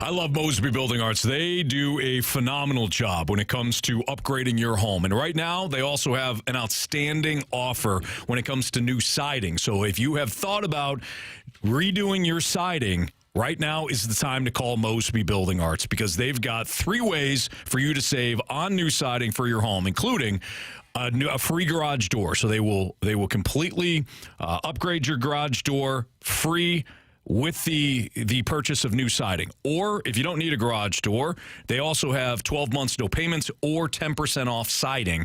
Call them, 314-909-1800, or you can also visit callmosby.com today. But again, 3 different ways for you to save on new siding for your new home. If you want to upgrade the look and give your home not only a boost for you, but if you're going to sell it at some point in the upcoming future, talk about adding value to your home. 3 new ways to save on new siding with Mosby Building Arts. Again, free garage door or the 12 payments, 12 months of no payments, or the 10% off siding just for giving Mosby a call. 314-909-1800. Callmosby.com is the website. Mosby Building Arts, the right remodeling company.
101 ESPN Sports Center. I'm Andrew Marsh. It's time for a Sports Center update driven by Johnny Londoff Chevrolet and Johnny Londoff Autoplex. The Cardinals back at it tonight after losing 7-5 to the San Diego Padres. Andre Palante on the mound going up against Joe Musgrove. First pitch is at 6:45. Coming up next, we're going to be joined by President of Hockey Operations and General Manager for your St. Louis Blues, Doug Armstrong. That's coming your way next right here in the Fast Lane. I'm Andrew Marsh, and this Sports Center update is driven by Johnny Londoff Chevrolet and Johnny Londoff Autoplex. See them at Londoff.com. Chevy, together we drive. Are you kidding me?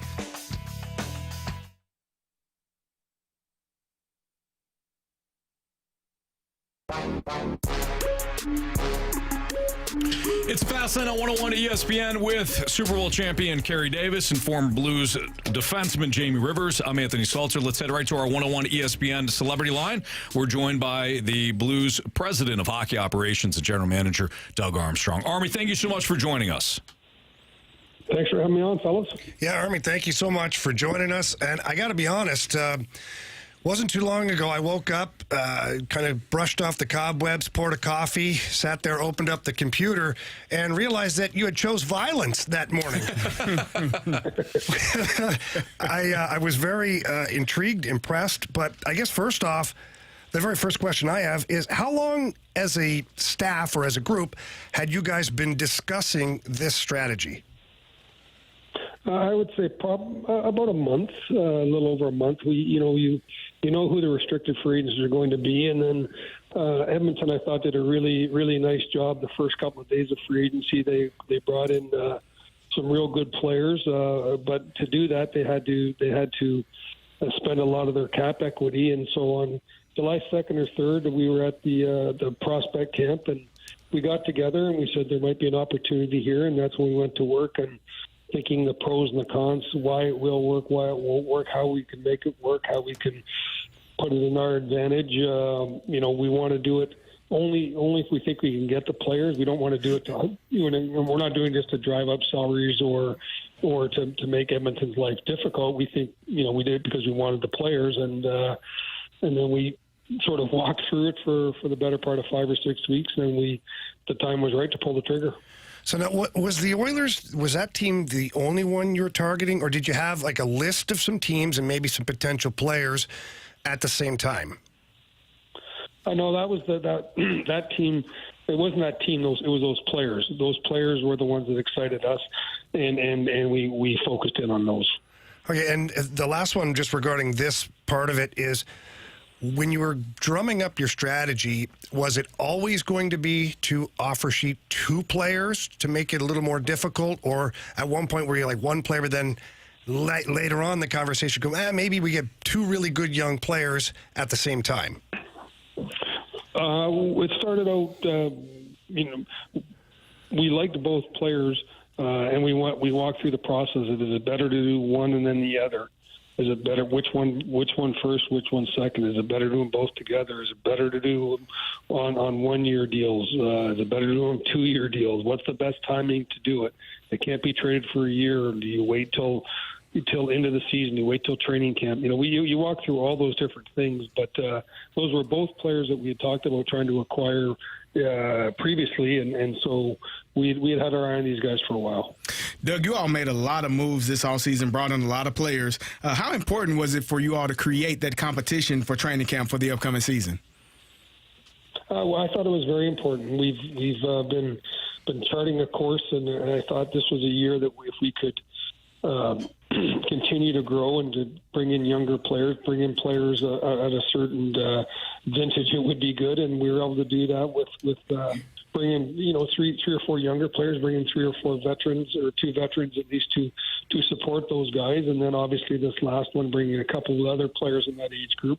The core that we would like to build our franchise around is 25 and 26 and under. And we have really good veteran players led by our captain, Shen and Parenko and Falk and Letty.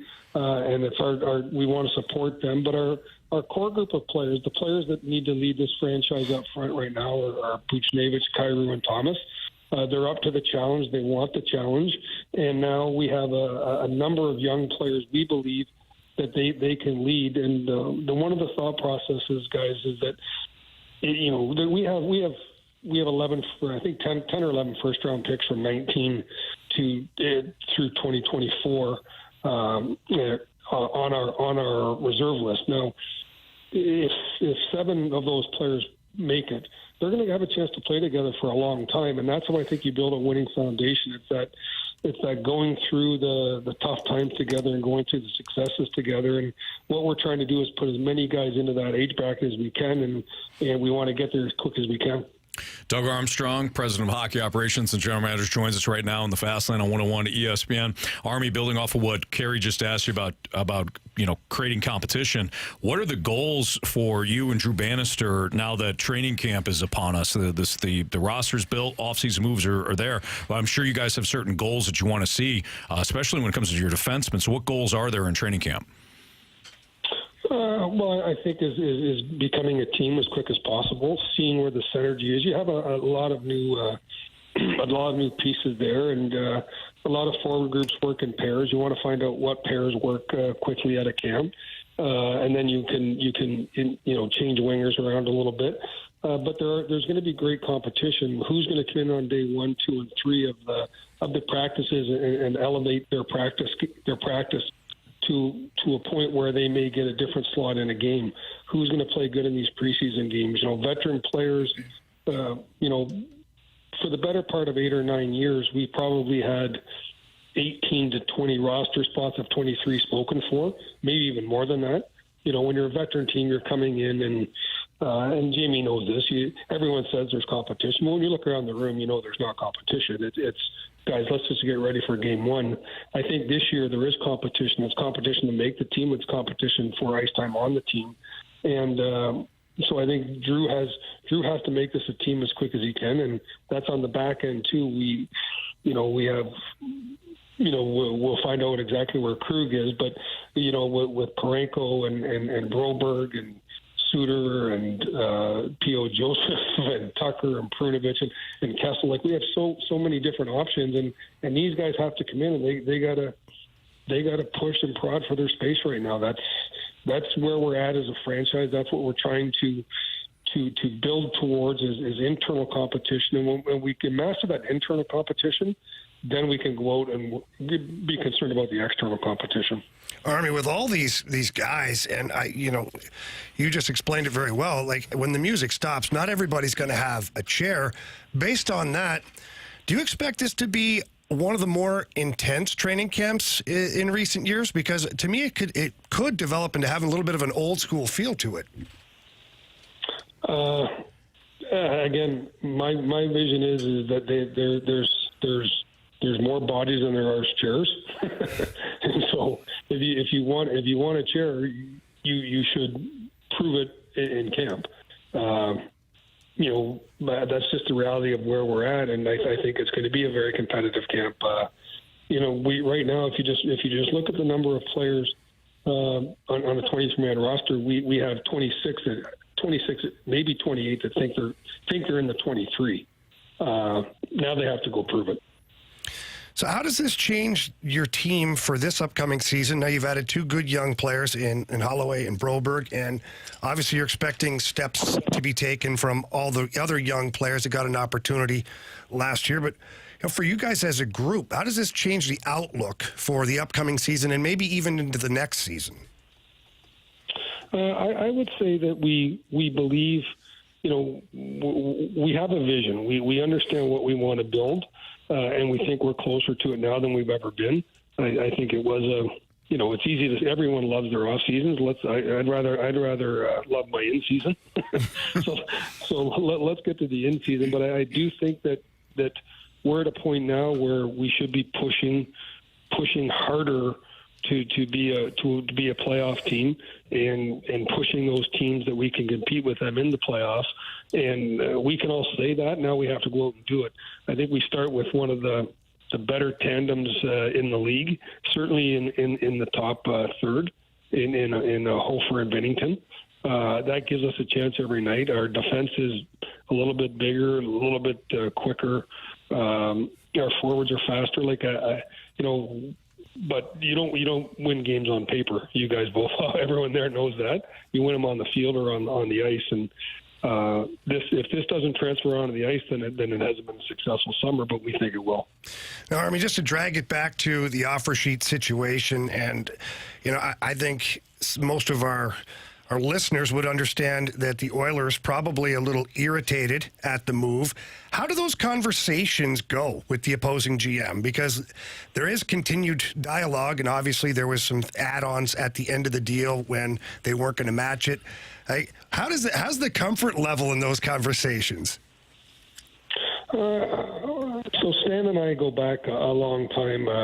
Our teams have competed against each other when he was in Chicago. I know his father well. Actually, his small world, his father and my father went into the Hall of Fame the same year in the same class. So wow. that's awesome. How far we go back together. Yeah, but I just called Stan and I said, hey, unfortunately for you, fortunately for us, we're going to do this. And he said it's a business. He understood it. And we had 7 days. He had 7 days. Stan's an experienced manager. I knew he was going to take all 7 days to let the dust settle, assess his team, assess what he wanted to do, and then he and I got to talk about. When we talked, I said, of course we want the players. He said, well, you're going to have to pay a little bit more. And I said, I don't have a problem paying a little bit more because we want the players. And then we went to work on making something that would guarantee that we would get the players.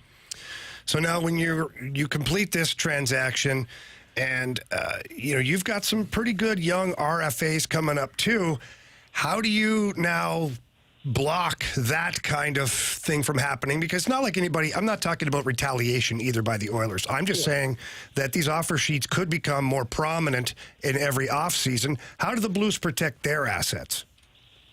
Well, I'll give you two examples. If you look at the Boston Bruins right now with the restricted free agent in Swayman, they've left approximately $8 to $10 million there. So an offer sheet to that team would be irrelevant. It'd be useless. They're even if it was 11 or 12, they're going to be able to find a way out of that. Detroit, the same thing. They have two really good young players. I think they left $17 million. So how we're going to combat that is we're going to look at the value of our players.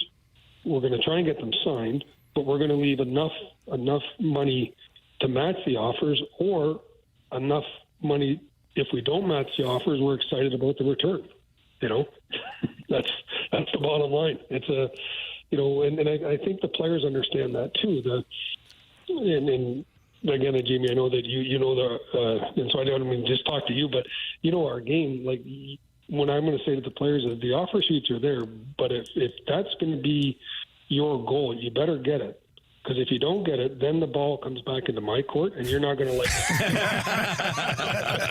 it. Army, we'll end on that. We appreciate it. We know you're busy. We know you're fired up for your team to get to training camp. Like you said, wins and losses, man, it happens on the ice. But you had a hell of an off season, and we certainly appreciate your time today. Thank you. Always love jumping on with you guys. Take care and stay out of the heat. Yeah, you do the same. Absolutely. Thanks Thank a lot, you. Army. Take care. All right, guys. That's the Blues president of hockey operations and general manager Doug Armstrong. He's good awesome, info there, man. Absolutely. Good insight. Open book. He's an open book. Yeah. I love what he said, too, about working with Bowman and how they go back a long time. Yeah, it's business. It is a business. That's an interesting nugget, too, that his dad, who was a referee in the NHL, went into the Hockey Hall of Fame with Stan Bowman, not with Scotty Bowman, who's Stan's father. But I was intrigued to see, because it doesn't matter if it's business or not. Sometimes, like Stan Bowman just got that job in Edmonton, and then Army comes off the top rope with the flying elbow.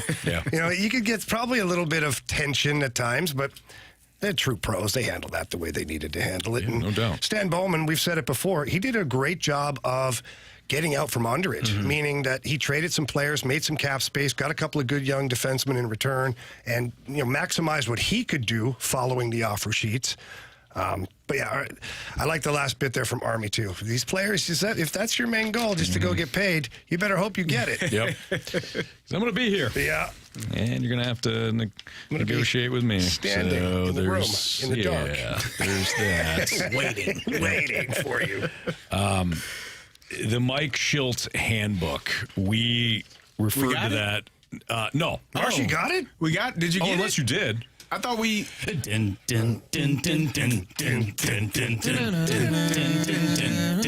No, it's actually at the stadium still. In his back pocket. Well, we gotta figure it out. It can't be that hard to roll Shilty and grab that book. Come on. Well, we did get some insight. The opening drive did get some insight to where that book is. So the opening drive did its part. Now we got to do ours. Okay. That's next on 101 ESPN.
Gentlemen, are you currently using ED meds? If you are, you're probably paying way too much for them. And little blue pill, the gummy, all that, you're paying too much.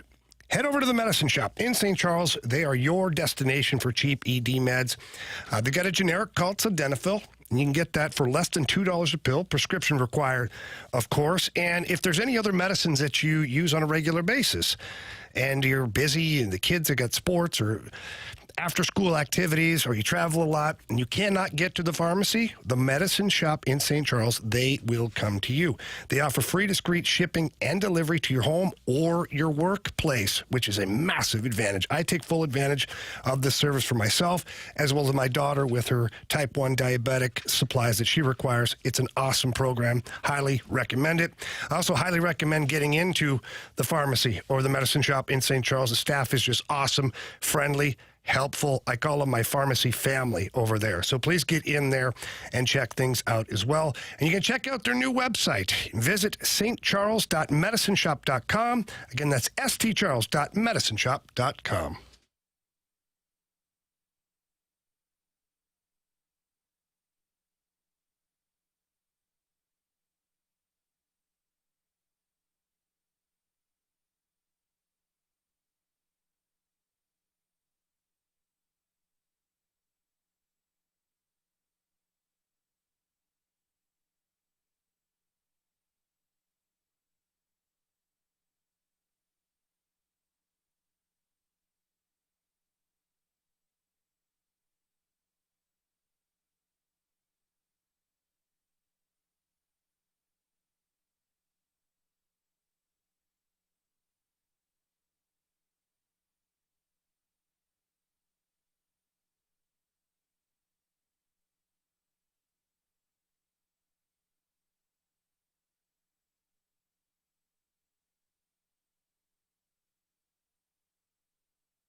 still have George Kissel's book on your desk? I'm curious.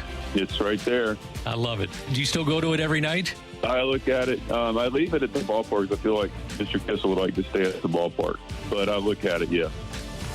Taking notes there, Marshy? So it's at the ballpark. It's at the ballpark. I know one of the people that works on the grounds crew. Okay. Well, we don't want to. What? You don't want to incriminate yourself. Oh, no, I'm incriminating him. Well, you don't want to. Nah, but you got to have a fall guy, You're an Carey. accomplice. No, at this point. Why are you talking about it? It's on the air. Jamie? I said I know a guy who's on the grounds team. What's your problem? Well, in a court of law, objection, speculation. What you're saying, It's you're 100% right. speculation. You're right. I don't You're disagree. assuming that That's I'm why about to do something stopped wrong. you. That's why I stopped you. Do we have prove me wrong today? Objection. I stopped Conjecture. You didn't stop you. me. I did stop you. Jamie? Jamie? Don't say it's already in anything motion. you say. Oh, see, now Say nothing. you went too far. Jamie, say nothing more. I'm willing to go to jail to get the Cardinals back on track, Carey. I'm glad somebody is. Yeah. Yeah. So that was Mike Shildt on the opening drive today. Of course, you heard Dan McLaughlin, our guy Danny Mack, asking the question about George Kissel's book, which was referenced a lot yesterday during the show because we thought that if we just merely, stole the book, that the Cardinals can get back to being the Cardinals. Are we sure it's the only book left? Yeah. No, that's it. It's the last one. That is the last one. Yeah.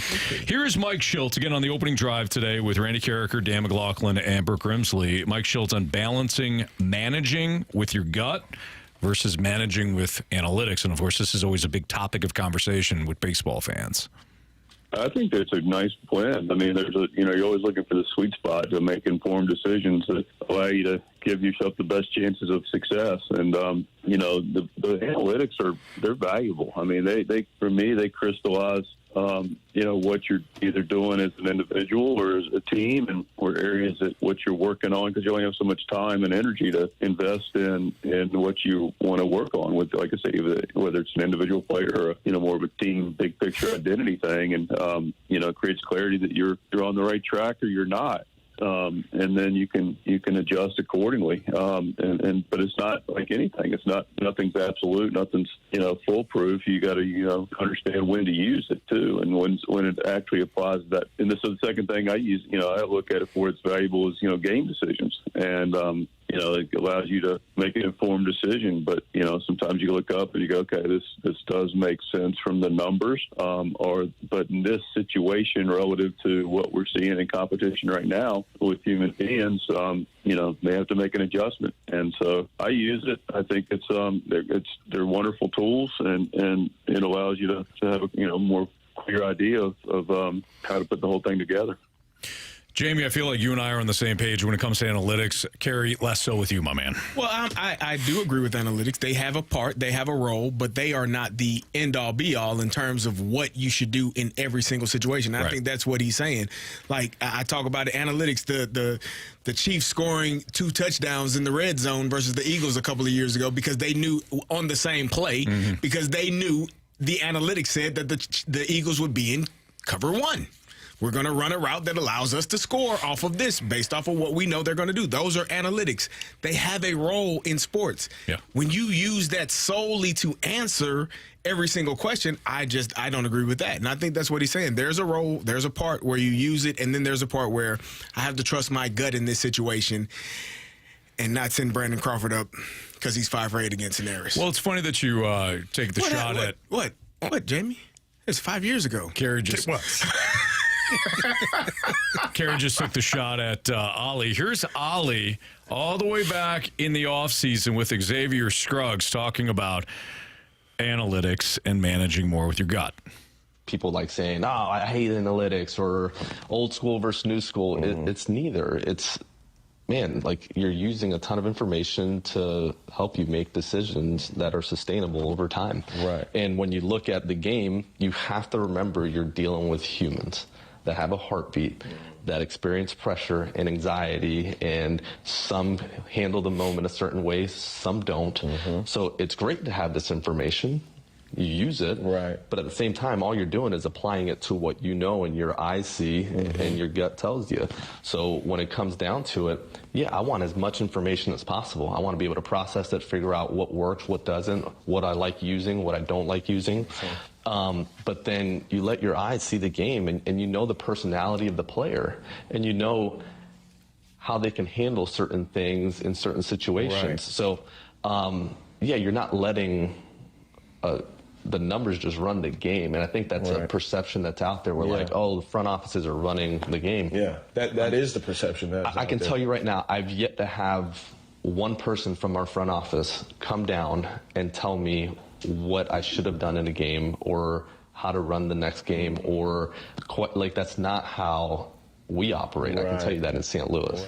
So if you really listen to the two clips, they essentially they say the same thing. Yeah. The information is there. It is up to me being the manager, to figure out how to use that information. Sometimes you go with gut feel. Sometimes you have more information on how the player's feeling than what the analytics would tell you.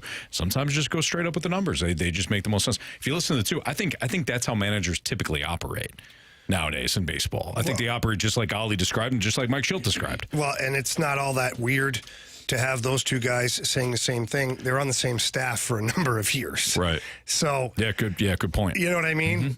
Ollie being bench coach for Mike Shildt while he was managing, you would have to imagine that the philosophy would be similar to maybe the same. Maybe the delivery and how they do certain other things obviously could be different.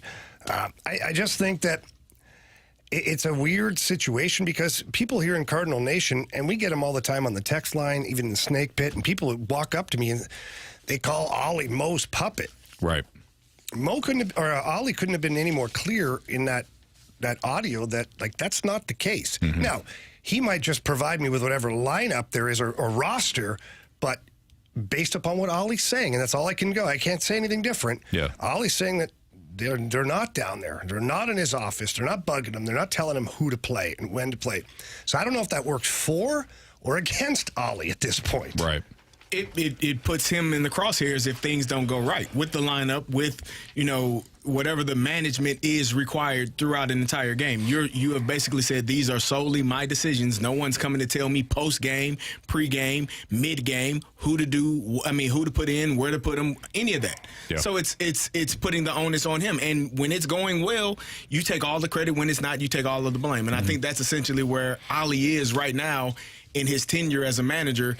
For the past 2 years, it's not been great. And you could say, well, the roster isn't good enough. Okay, I'll give you that. But then there are certain in-game decisions that aren't being made or are being made that don't turn out well. And what do you look at? What do you say? Who do you point the finger at and say, okay, this is your fault? Yeah. And maybe you got two fingers pointed at Mo and at Ollie. But when I watch a game night to night, the players that are playing, they're in that lineup. When we do the lineup game every single day, that lineup is created by Oliver Marmol because that's what he told us is done. And the decisions are based on the information that he's given. Yeah. But nobody's telling him who to play and when to play him and where to play him. Right. I just think those decisions are inconsistent. And so, you look at last night, you pinch hit for Burleson, but you don't pinch hit for Jose Fermin. Right. It's just like certain situations, I don't understand where his thought process is. Does he lean more on the analytical approach or that gut feel? Going back to the whole Brandon Crawford thing, those two things, they don't match up. I don't know if he does that in a different game because of the numbers bear out that Brandon Crawford should be in this spot. But why is that not consistent in a different game? I just don't understand. I agree with that 100% because we talked about Hunter Green. Jordan Walker had the best slug, best hitting, best batting average, best OPS versus Hunter Green. Nobody else on the roster was even close. Yet Jordan Walker didn't play against Hunter Green. And then you say a couple of weeks prior, well, we're going to put Brandon Crawford in because he's 5 for 8 against Neris. Which one is it? Is it a gut in some instances? Is it analytics in other instances? what's the and if it is, then you're wrong more than you've been right, which is frustrating. I can't say you're wrong more than you've been right. In those two instances, you were wrong on both of those. Yeah. So I don't know what the answer is in terms of which way you're leaning, depending on the player, depending on the situation, and how you feel, who should be up in that moment.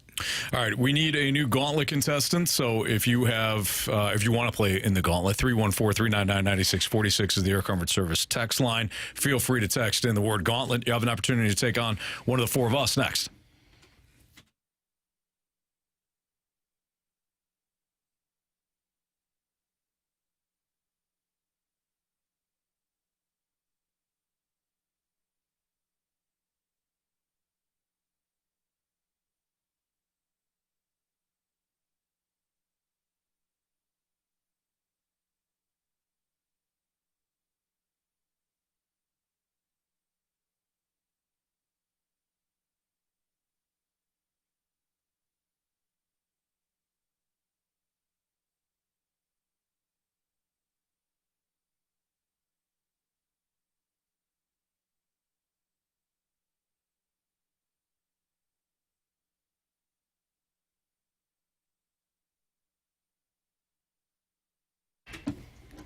Jamie, when it comes to purchasing a home, making sure that you have the opportunity to get the dream home that you're looking for, there is one guy to call and one guy when it comes to securing the right loan at the best rates. And that is, of course, our guy, Stewie.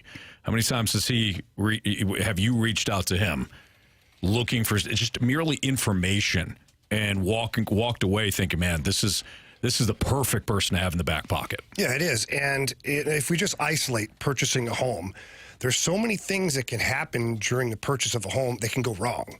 And then all of a sudden you can't get yourself to the closing table or the deal falls through.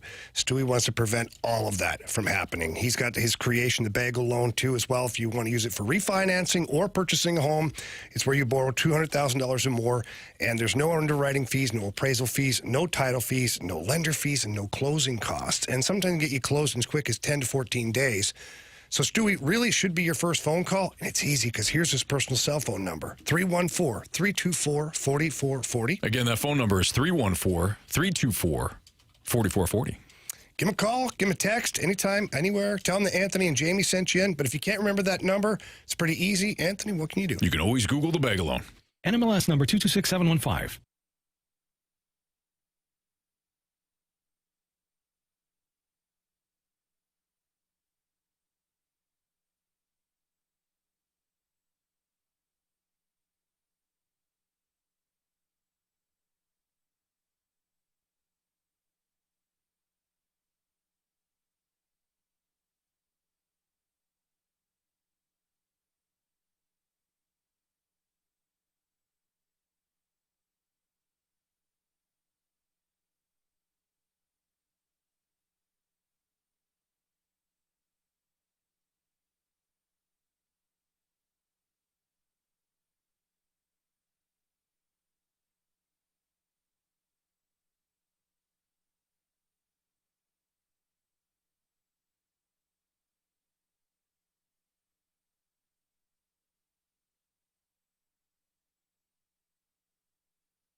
Warriors. 4 categories, 1 challenger.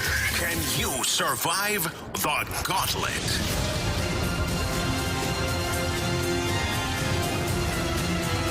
Last night on 101 ESPN, it is 4:06. Your time check brought to you by Clarkson Jewelers, an officially licensed Rolex jeweler. Carey Davis, Andrew Marsh, Jamie Rivers. I'm Anthony Stalter, and we welcome in Brandon. What's up, Brandon? Not a whole lot. What's going on? Not much. First time in the Gauntlet? Oh, yeah. Long-time listener, first-time caller. All right. Well, we appreciate it. Yeah, appreciate it. Thank you. Would you like to take on Marsh, Carey, Jamie, or me today in the Gauntlet? I think I'll start with Carey. All right. Carey Davis. I told you guys, I've been struggling lately, Marshy. I've been winning. Boy, last few times. You're going to win today. I cannot go back to the corner. So Carey introduced the penalty box. Yeah, losing the first one to break it in. Yeah. Carey, you are 1-5 in your last 6. I've been bad, man. Gauntlet opportunities. I know a hot break today. Actually, that would make you 0-5 in your last 5. I told you. I know. What are you, the Cardinals? They've only lost 2 in a row. I know. My bad. All right, Brandon, good luck. All right, thanks. You too. All right, so Carey's going to make his way into the cone of silence. Brandon, you're going to tell Marsh to spin that wheel. All right, spin that wheel, Marshy. What category are we hoping for, Brandon? Since it's Carey, we'll go for anything but football. All right, fair. All right. Marsh. With a kind of a frowny face. It was almost hockey, and then at the very last second, clicked over to football. Should have never said anything. Wow. Yeah, the wheel hears everything, Brandon. I know it. I should have tricked it. Well, yeah, that's the thing. As you know, man, you're a listener. The wheel knows. The wheel knows what you don't want. Yeah. It's kind of like Freddy Krueger. It just gets into your dreams and haunts I them. always hated it. I saw that as a young kid, and then I was horrified to fall asleep. Yeah. Yeah, it wasn't great. I don't blame you. All right. You got work to do here, Brandon. 4 questions, all football related. Same 4 questions are going to go to Carey today. Each question is worth 2 points unless you ask for the options. If you ask for the options and you get the question right, that is worth 2 points. 1 point. That's correct, Jamie. Oh. All right, here we go. I thought you started with the first one. I already said it. Sorry. Screwed you I was up. reading something. I hear you. All right, Brandon, here we go. Next Thursday night on 101 ESPN, the Super Bowl champion, Kansas City Chiefs, open the 2024 regular season against the Ravens. It's a rematch of January's AFC title game when what player recorded a game-high 116 receiving yards? Oh. Go ahead with the options. Travis Kelce, Zay Flowers, or Rashee Rice? Give me Kelce. Final answer? All right. All right, Brandon, question number 2. The newest Los Angeles Ram, Cody Schrader, racked up 1,627 rushing yards in his senior season at Mizzou. Name the SEC rival that Schrader gashed for 217 yards on the ground last November 24th. Oh, boy. I'm just going to have to take a guess on this one because I figure Carey's going to get it. So let's go with...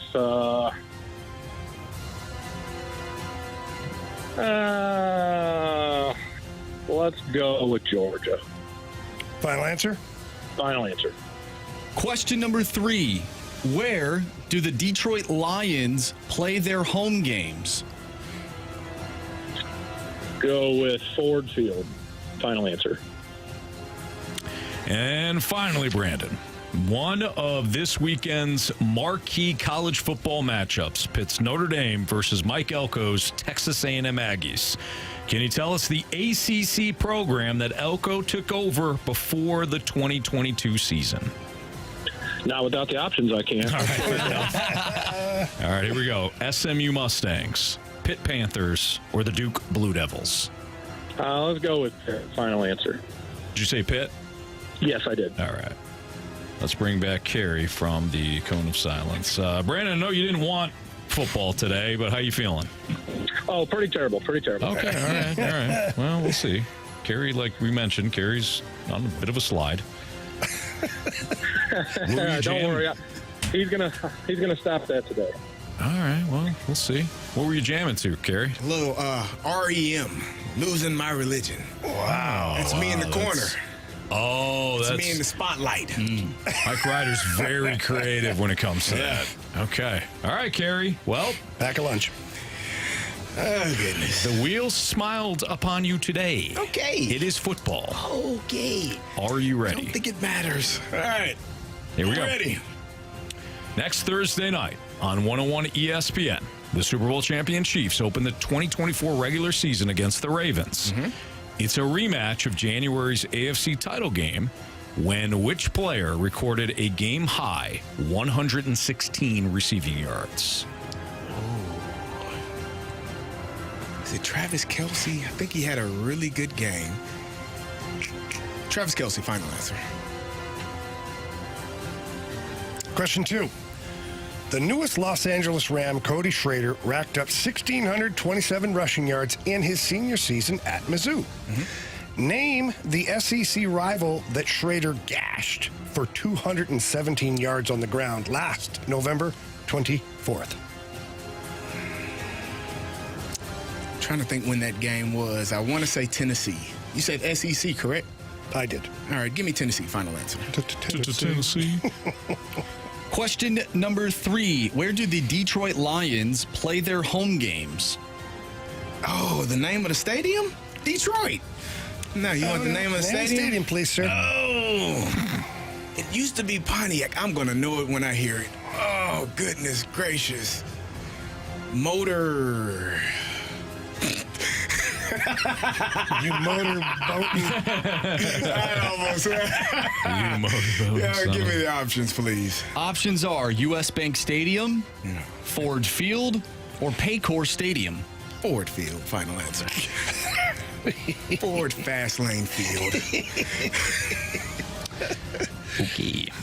One of this weekend's marquee college football matchups pits Notre Dame versus Mike Elko's Texas A&M Aggies. Can you tell us the ACC program that Elko took over for before the 2022 season? One more time, can you repeat that? Sure. One of this weekend's marquee college matchups pits Notre Dame versus Mike Elko's Texas A&M Aggies. Can you tell us the ACC program that Elko took over before the 2022 Where did season? he come from? Oh, not Boston. Not North Carolina, not Clemson, not Virginia. Ooh. I feel like it's a burgundy red in Virginia Tech. Oh, I feel like I have no clue. Give me the options. Gosh darn it. The SMU Mustangs, the Pittsburgh Panthers, or the Duke Blue Devils? Oh, I'm glad I did take the options. Give me Duke. Final answer. All right, let's go over these. Brandon versus Carey. Next Thursday night on 101 ESPN, the Super Bowl champion Chiefs open the 2024 regular season against the Ravens. It's a rematch of January's AFC title game when which player recorded a game-high 116 yards. Brandon, you said Travis Kelce. Carey, you said Travis Kelce. Correct answer is? With 11 catches on 11 targets, it was Travis Kelce. But Carey did not use the option, so he has a 2-1 lead over Brandon. The newest Los Angeles Ram, Cody Schrader, racked up 1,627 yards in his senior season at Mizzou. Name the SEC rival that Schrader gashed for 217 yards on the ground last November. Carey, you said Tennessee. Brandon, you said Georgia. Correct answer is? It's Arkansas. Arkansas was the correct answer. Rival. I was trying to remember the date. How many yards did he have against Tennessee? That's the game he did not come out of the game. I need to know that. All right, go ahead. Carey with a 2-1 lead. Where do the Detroit Lions play their home games? Carey, you said Ford Field after saying the motorboating capital of the world. Brandon, you said Ford Field. Correct answer is? It is, in fact, Ford Field. But Brandon didn't need the options on that one. I wrote 2 for you. I wrote 2. I had to scratch it out. I couldn't think of it. My brain would not just shut off. Unlock. So, we have a 3-3 tie. God, I hate it. Final question.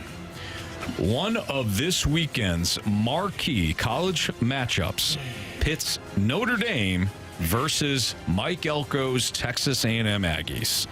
Can you tell us the ACC program that Elko took over before the 2022 season? You guys both took the options, which were SMU, Pitt, and Duke. Carey, you said Duke. Brandon, you said Pitt.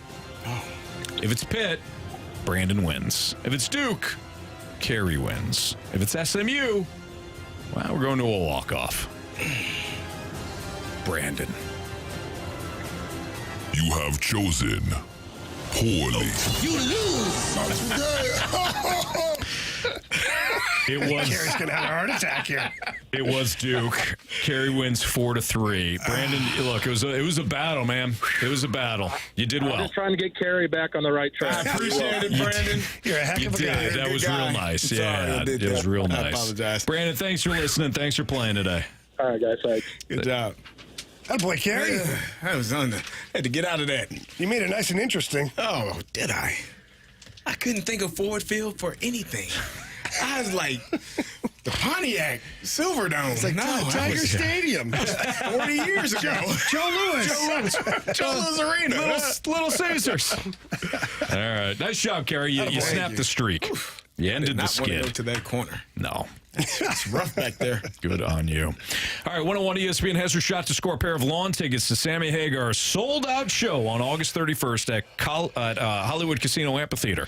Sammy will be led by Michael Anthony, Joe Satriani, and Jason Bonham for a huge sold-out show this Saturday night. Text in to win free tickets now at 314-399-9646 or to register to score tickets to the sold-out show at 101ESPN.com or on your 101 ESPN mobile app. Here's your trivia question. 314-399-9646, Air Comfort Service text line.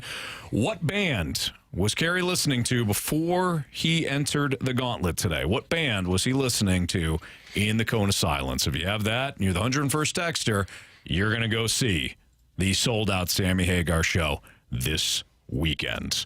Let's get back into the Cardinals. Let's talk about just the overall inconsistencies from top to bottom that this team has shown throughout, including last night. That's next on 101 ESPN.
When you're as average as the Cardinals have been this year, and now they're below average just based on the record. But again, this is an average. This has been an average team this year. You're going to get inconsistencies. So last night's a perfect example of this. You got Paul Goldschmidt. He finally had a big game. Good for Goldie.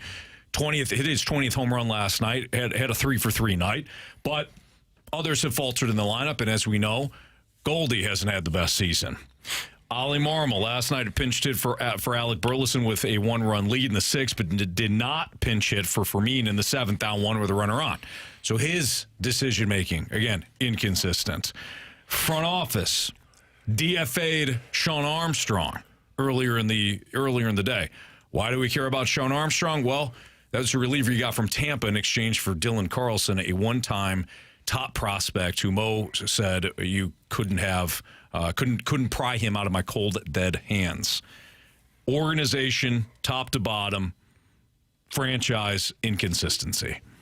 So when you look at this, what do you think could lead this franchise to being more consistent if you were to just choose one thing? Is it the manager? Is it the front office? Is it the players?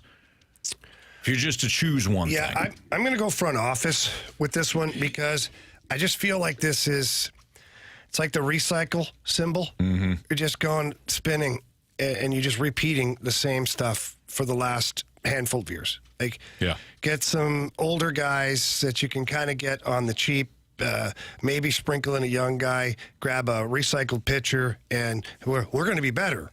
And it just never changes. It's just like they don't have a clear path. They don't have a clear vision. Like, I wonder if anybody's ever sat with Mo at a press conference or at an interview and said, like, what's your actual vision for this team? And don't tell me, be more consistent. And all. No, what's your vision? Like, your roster, what's it going to look like next year? Is it going to be 50% youth, 30% youth, 70% youth? What's your philosophy now with your pitching staff? Like, are you going to integrate some younger guys? Or like, I've never heard a strategy. Right. I've never. I even went on a deep dive last night. I've never seen one piece of audio where Mo refers to like what the identity of the Cardinals is going to be. All you ever hear is, the Cardinal way. But what the hell is that then? Right. Like, we know we all have our own version of it, but the Cardinals don't have an identity or a clear vision as to where this club is going. And I hate to do this and compare the Blues and the Cardinals, but we did just have Doug Armstrong on. And Army, I asked him, what's your outlook for this year and like the next year or two? And he gave us a really good answer as to what his outlook was. The Cardinals I've yet to find that. Mm-hmm. They just plug whatever hole they can with whatever they can find that hopefully doesn't cost too much. Yeah, they use plaster all over the place. So instead of getting to the mold issue, they just plaster over it. Instead of ripping the quarter panel off that has a big rust hole in it, and then getting a new quarter panel, they sit there with the little Bondo and they try to patch the hole, and it just keeps getting worse and worse and worse. Right. But because they patch it, they think it's gone away. Yeah, they're on the infomercial train at night, and they're like, "Oh, okay, as seen on TV, huh? Easy, $9.99." Oh, sorry, I just described Carey's night. I got confused. Did you? I don't know. You sit there and order stuff at night? Well, that's the Flex Seal. It stops everything. Yeah. That's what it does. They put it on a boat, and the boat no longer let water in. Carey, as soon as they stopped, the boat was in the water. As soon as they stopped filming that, he sunk. He fought for his life. I did. You don't know that. He did. Nah, I thought about using Flex Seal to put a swimsuit on, and then you read the can. Oh no. Oh yeah, I did. And then you read the can, and it says that you probably shouldn't do that. Don't put it on your skin? Don't do that. No. Direct contact. That doesn't sound good. It's a pretty tender area down there. Yeah, it'd be painful. I agree with you when you said you didn't want to, bring the Blues into this. No, bring them into it, because Army had a perfect quote. He talked about the multiple first round draft picks that they have on the roster, guys from 19 to 24, the draft classes of 19 to 24. Like, that was the expectation is for young players to grow together during tough times and successes. How amazing is that? Yeah, like, you're gonna struggle, but you're going to do it together, and then you're going to have some successes, probably, hopefully, preferably down the line, where we can be a better team for it. I don't know what their plan is, and I agree with you, Jamie. I haven't heard one answer in terms of what the 3 to 5 year plan looks like. What does, not only this year, what is the expectation to make the playoffs? Cool.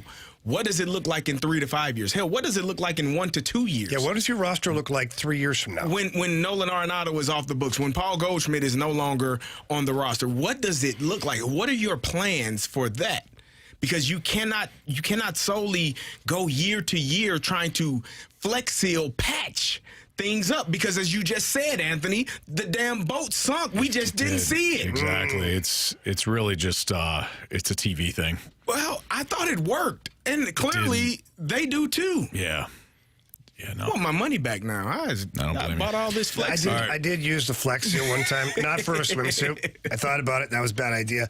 But when we coach out on the ice, and you have the big Home Depot looking buckets, if you leave the bucket on the ice while you're doing practice, and at the end of practice, when the kids go to throw the pucks in the bucket, it's frozen, so it cracks, and then you're buying all these buckets. Now they're like $3-4 a bucket, but Anthony, it's just it's a dumb idea. Why you keep buying these things? Right. So I went to the Flex Seal aisle, and I sprayed the bottom of that thing with the Flex Seal, create a little rubber coating. Nice. Now they don't break. There you go. Good. That's smart. For you.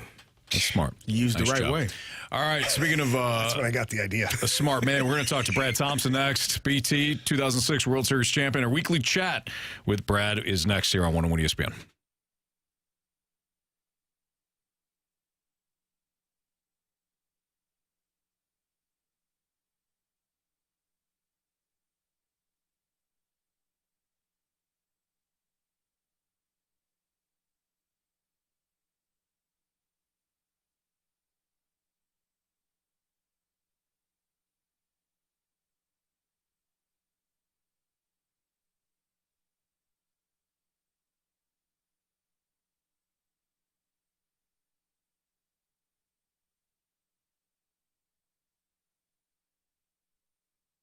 Gentlemen, if you're out there driving around right now and in the last couple of years or whatnot, you're just not feeling quite the same, odds are that you could be suffering from low testosterone. And low testosterone happens to men in their 20s, 30s, 40s, 50s. I mean, it doesn't recognize a certain age. So recognize the symptoms, that irritability, maybe even depression. Maybe there's performances at the gym that are suffering. Maybe you're not going to the gym. All of these things can be signs of low testosterone, which is why Anthony and I, we went and saw our friends over at Mentality. Yeah, they're fantastic. And the thing is, when you go there, you might be a little apprehensive. Is it going to work? Or maybe you've been chasing your tail when it comes to, different supplements and things like that. You've been throwing your money down the drain. For Jamie and I, it worked. The program is fantastic. The people there are excellent. But when it comes to all the symptoms that Jamie was talking about, it's all real. You get a little bit older. Like Jamie said, you might be irritable. Your mood might go up and down constantly. You might be feeling like you've got low energy. Well, a lot of that, if you're willing to take the time to go to one of the two locations, one in South County, one in Chesterfield, and just sit down and have them, have the conversation with them, see what the program's all about. For Jamie and I, the energy levels are there. Mood has stabilized. We feel good. We feel happy. That's the key, right? That's why you do it. Yeah, and one other thing, too, is it's covered by most insurances, so there's really no need to be apprehensive. So like Anthony said, get into one of their locations, tell them that Anthony and Jamie sent you in. But if you need more information or you want to get in touch with them, just go to lowtusa.com. That's our friends over at Mentality.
ESPN Sports Center.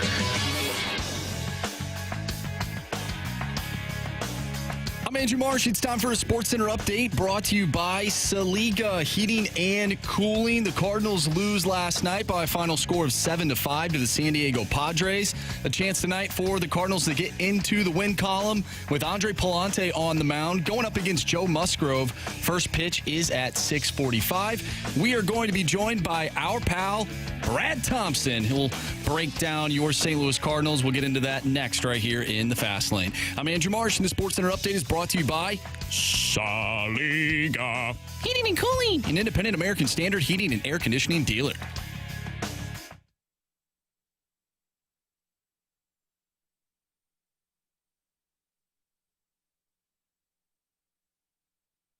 It's time for some high heat with Brad Thompson. Inside and high. Powered by Scott Lee Heating Company, your preferred Mitsubishi electric elite contractor. Visit ScottLeeHeating.com and by Rawlings. Visit the all-new Rawlings experience at Westport Plaza today. There's no excuse for Thompson throwing at the head of play. This is High Heat with BT on 101 ESPN.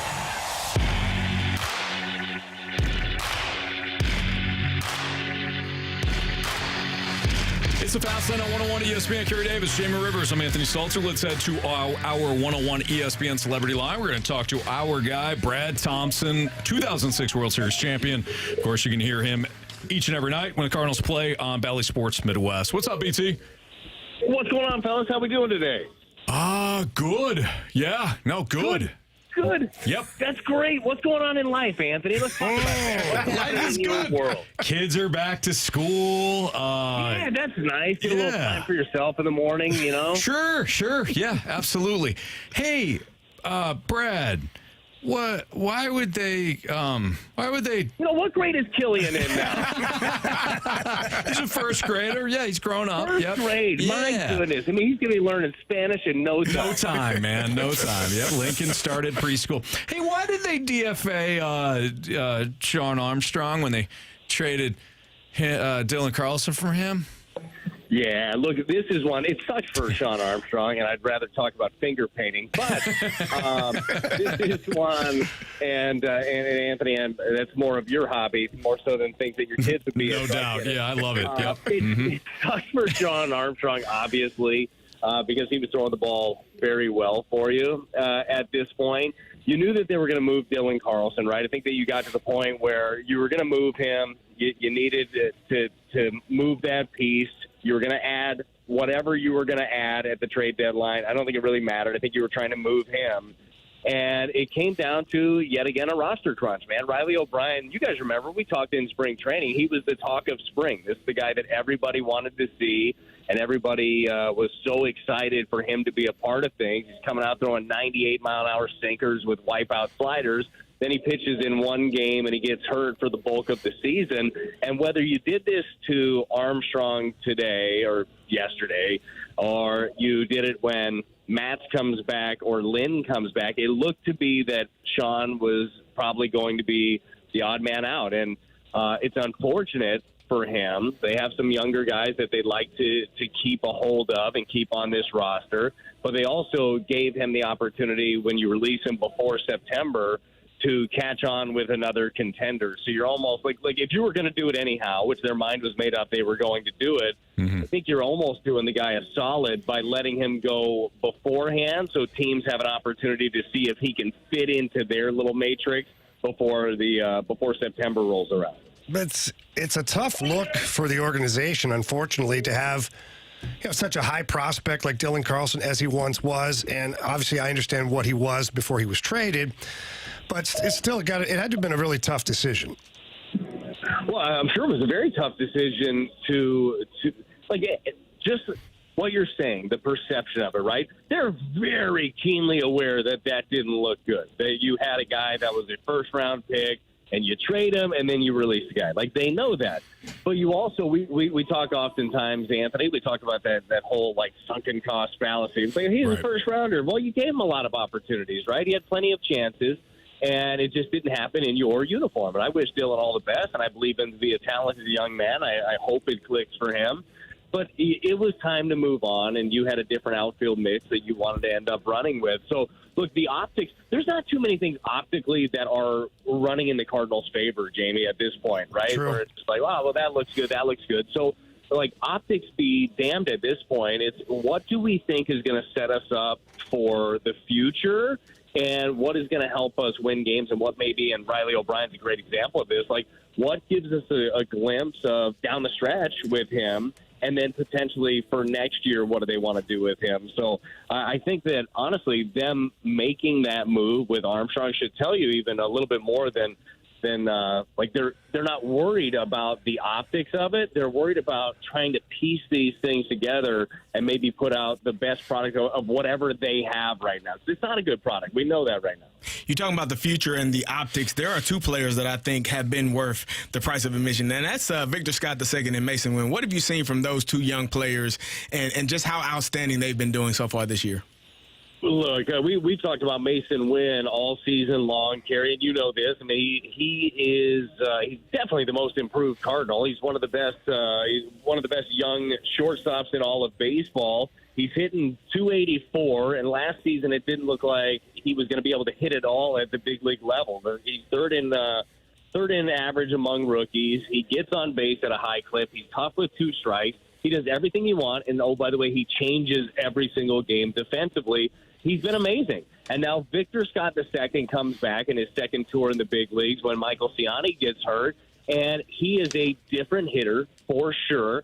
Talked a lot about him working on his lower half, being more athletic as a hitter, which makes all the sense in the world, right? You move really well as a fielder, as a runner, and then he was just so stiff up there up to bat. Well, he's far more comfortable in the box now with all that hard work that he put in and the help from the staff there, the help with Ryan Ludwig as well, who travels around and does some of the roaming hitting for the Cardinals. And then he goes out there and makes some really solid plays for you in the outfield. He's got good speed, and he's got a solid glove, and he's helping you win some ball games. So you've got to be very happy with how quickly some of these young guys are taking that next step. And, Carey, you know this, and Jamie and Anthony, like whether it's the NFL, NHL, Major League Baseball, that team that told you that you were no longer a shortstop, you're a second baseman now. Like, you always have to take that next step. And we're going to see if they continue to progress. And, Anthony, your next steps were fantastic after that news. Was it jarring at first? Yeah, of course it was. You were a shortstop your whole life. Did you think that you had the arm for it? Probably in your heart of hearts, no, like you knew. when somebody said it, you took it like a champ. You didn't go cry and go home. So let's just keep seeing these guys take those next steps. That's it. I didn't have to get into every story, but you know what I meant. Yeah. But I'm saying you just keep climbing that ladder, Anthony. And one day, Brad, is what you're saying, I will be a second baseman in Major League Baseball. I hear you. I appreciate that. I appreciate the words of encouragement. Well, that's more, I'm thinking about that Family Guy skit that we used to play, the no-arm shortstop or whatever, where he hasn't had a hit in ever, Bill. Bill. All right, BT, I got the good part out. Now the bad part. The attendance has been extremely low. Family doing? My kids are great. Daughter is finishing up her last year at Mizzou. Oh, I love doing that. Wonderful, man. Cool, that's right. I forgot about that. Coaching my son's 7th grade team. Yeah, everything's going well. Oh, yeah, so the attendance has been really sparse. It's important in school. Like, if you're not there, you're not getting the grade. Yeah, you're right, BT. You are so right. You got to go to school, kids. Stay in school. You're talking about the attendance at the stadium, huh? Yeah. The attendance has been really low. What do you make of it, BT? So hot out, isn't it? Super hot. I don't be talking about the kids being back in school, but they are. All of them. Oh, look, hey, it is a perfect / horrible storm right now. The Cardinals are not playing the best baseball. Your superstars aren't superstarring. It is really hot out, and kids are back in school. Like, what is the draw right now? What is the draw back in the ballpark? And the hope is the draw is figuring out ways to win games. You're still fighting for your playoff life. But, yeah, it stinks, man. It is odd, right? It's for being somebody who's been here, played for the organization since 2005, and been watching for a long, long time. It's stunning to see the lack of butts in the seats the last couple of nights. And look, all you can do from a player standpoint, all they can do is try to win games. Winning brings back people. I mean, I think that we learn that in every single sport. You got to win to get them in. And then when you're playing winning baseball down the stretch, I think that parents are more likely to say, Timmy's tired today, but whatever, he got to go watch a game. Like, that's just kind of what it is. So we got to win some more games. But, Carey, it's been tough to see the last couple of nights, and I hope it really changes down the stretch. And hopefully the Cardinals on the field play has a lot to do with that change. And he hasn't had a hit in ever. In ever, Jerry. In ever. I love that. Love that. With all the two-arm shortstops down in the minors. What a show. Hey, BT, real quick. I do want to ask you this, especially after Goldie had the big night last night. Let's just say the Cardinals make the decision not to bring back Goldie. Are there in-house options that you feel comfortable with or they feel comfortable with at first base next season, again, if they do move on from Goldie? Yeah, it's Alec Burleson. I think Alec Burleson is the easy, obvious answer over at first base. And I think they'd feel comfortable with that. I still get the sense that they would love to be able to bring Goldie back. Now, I don't know what that number looks like. I don't know if it's incentive-laden. I know it won't sniff what he's at right now, or shouldn't at the very least. But I do believe that they're very comfortable with Alec Burleson over at first base. Is he Goldie? No, he is not. To that level of what he's been in his career. I'm actually watching him right now, taking pics out on the field and working on some of his footwork over there. He works on that stuff every day, whether he's playing the position or not. But I think that he would be the guy that would take over. All right, BT, we'll let you go. Nice job. You made it through. You took a couple of snipes at us, which we certainly appreciate, but we understand. We do. We understand. What do you mean? Like, these are bringing up. We all bring up life experiences to help everybody go to the next level. I just brought yours up this time. No, I appreciate that. It's inspirational, Anthony. Yeah, no, he really is. He is. And for more, and you know, if you missed it at all, the Cardinals games are still airing on Bally Sports Midwest, and you can see our guy BT a little bit later on tonight. Fingers crossed, Anthony. All right, brother. Hey, say hello to the family for us. All right, man? Will do. Absolutely. Miss you guys, and I'll talk to you next week. Sounds good, brother. We'll see you. All right, that's Brad Thompson here in the Fast Line on 101 to ESPN. That's good stuff. That's great. That's just good stuff. Yeah. You know? BT's the best. There were pockets last year where the Blues weren't playing well, and I go on the morning drive every week, and Carey, you were part of that. And it's not always easy, so you got to find a little bit of humor sometimes and kind of roll with it. I mean, BT has no control how the team is playing. Can do that. But he's got no control over what the players are doing. So he's not a manager. He's not the owner. He's just giving us his opinion, and it can be tough sometimes. All right. Let's go back to the Blues. Jordan Binnington, where would he fall right now on the list of top goaltenders preseason? Yes, Jamie? I'm just kidding. I know the answer. Oh, do you? Well, then you can't answer that next. But we'll tell you on 101 ESPN.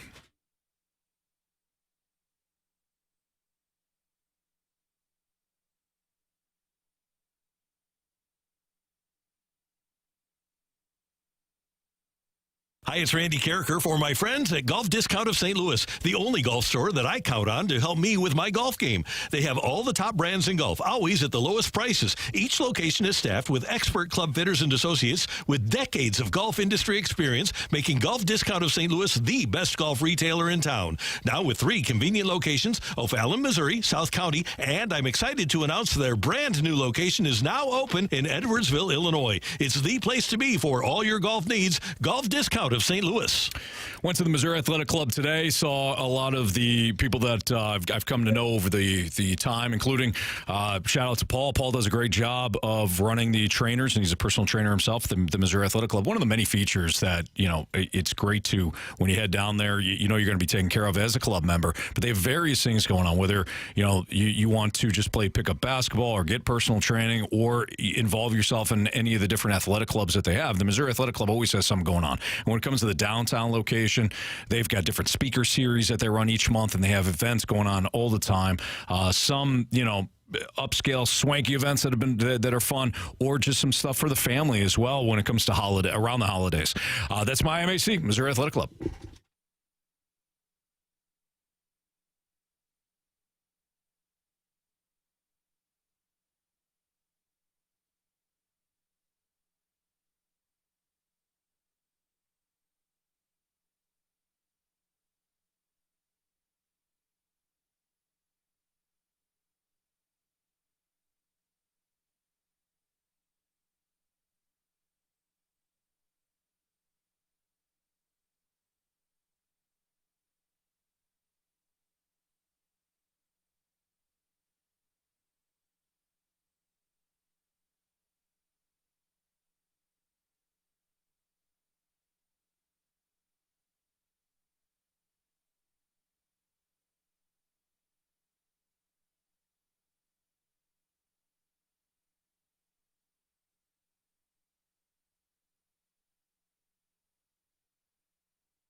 Hey everyone, it's Ted from Consumer Cellular, the guy in the orange sweater, and this is your wake-up call. If you're paying too much for wireless service, you don't have to keep having that nightmare. Consumer Cellular has the same fast, reliable coverage as the leading carriers for up to half the cost. So why keep spending more than you have to? Seriously, wake up and call 1-888-FREEDOM or visit consumercellular.com. Savings based on cost of Consumer Cellular single line 1, 5, and 10 gig data plans with unlimited talk and text compared to lowest cost single line postpaid unlimited talk, text, and data plans offered by T-Mobile and Verizon January 2024. Febreze. So my home is also my office. And before I can focus, every room's gotta be clean. That means tidying up, then spraying my Febreze Air Mist.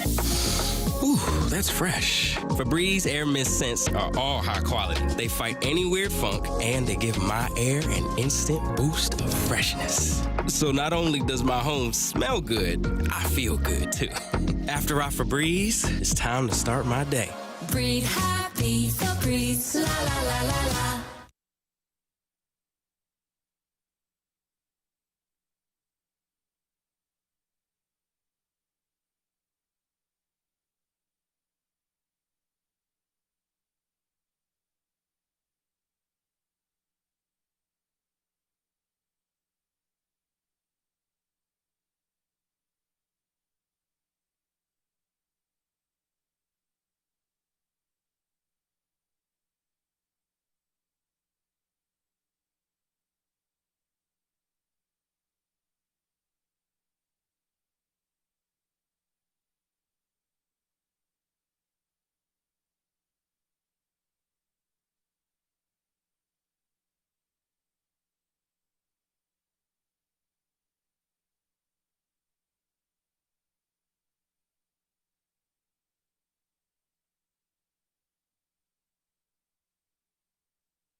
I followed you into the heart. 101 ESPN has your chance to win free tickets to see Cage the Elephant, along with special guest Young the Giant, on September 12th at Hollywood Casino Amphitheater.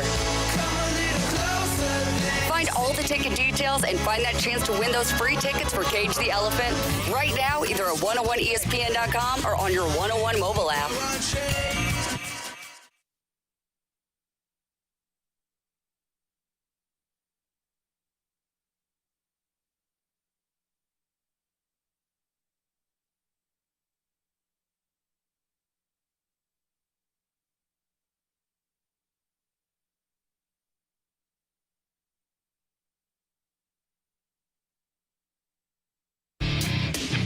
We're at a point now where we should be pushing harder to be a playoff team and pushing those teams that we can compete with them in the playoffs.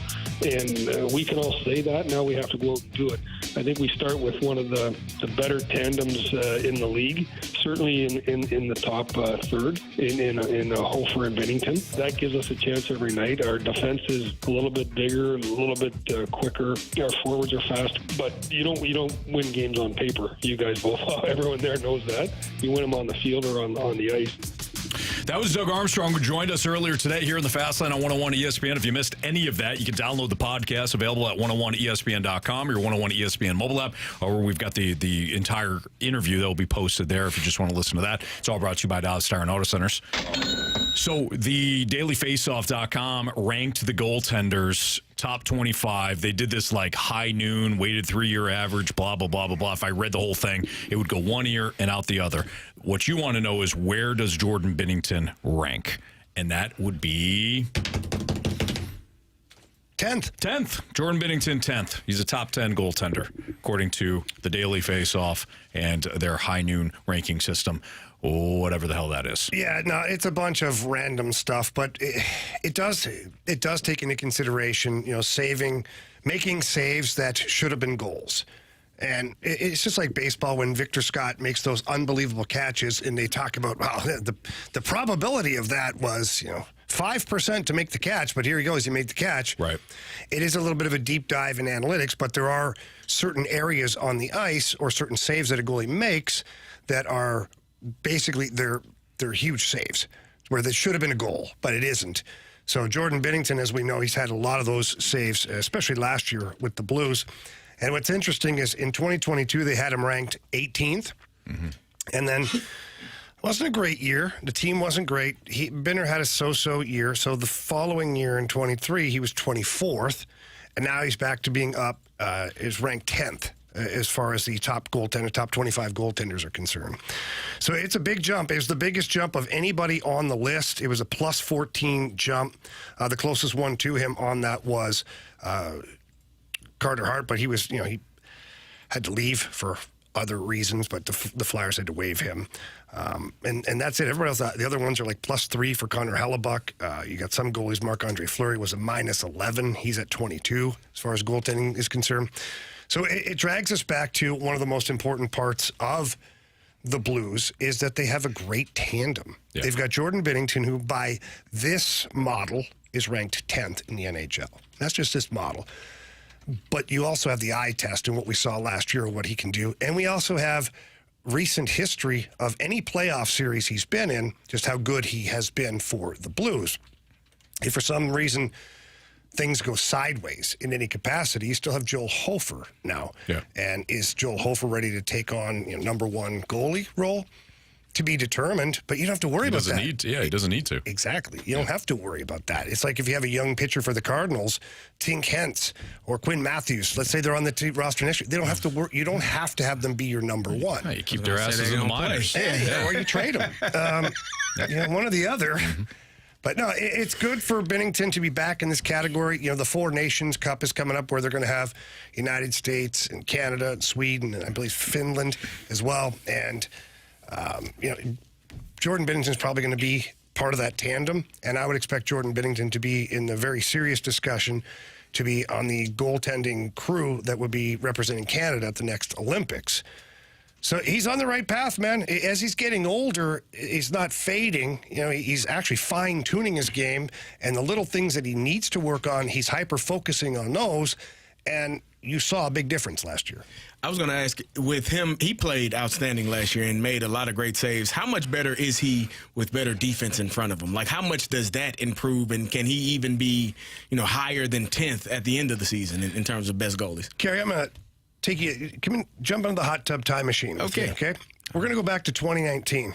Let's do it. It's a pretty damn good defensive core in front of him there. Yeah. How did that end up? They won the championship. Stanley Cup. Yep. He had to make some big saves. Don't get me wrong. He had to make some big saves, but the percentages of the high-risk plays weren't nearly what he's had to encounter the last couple of seasons. 458. Jamie says the Blues will win the Stanley Cup this year. If their defensive core plays like the D in 2019. I feel comfortable saying that. There you go. Yeah, it's not a bad. Yeah, that's not too big of a leap. You still don't have Petro. No, you don't. So just saying. It's probably not going to play out Championship, like that. Jamie.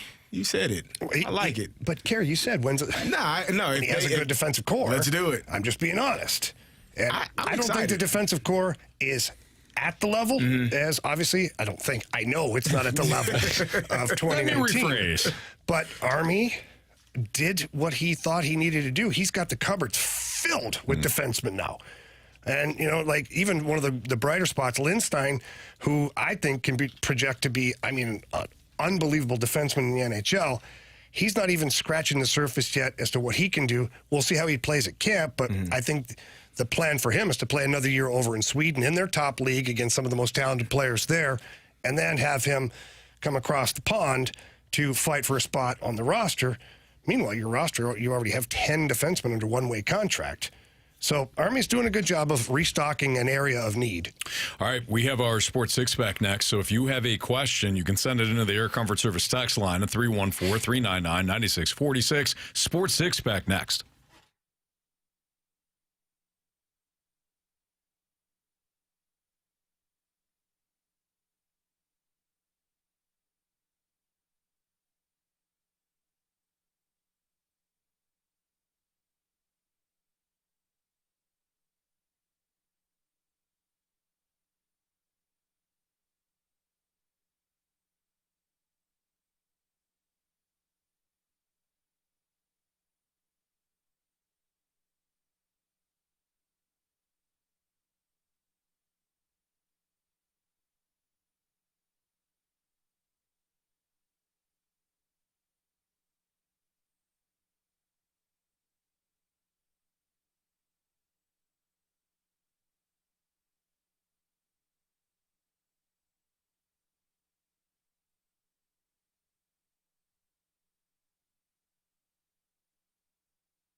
time for the Fast Lane to answer your sports questions. I want to ask you a bunch of questions. I want to have them answered immediately. Asking me all these weird questions. Answer the question. Answer the question. Answer me! The Sports Six-Pack is now.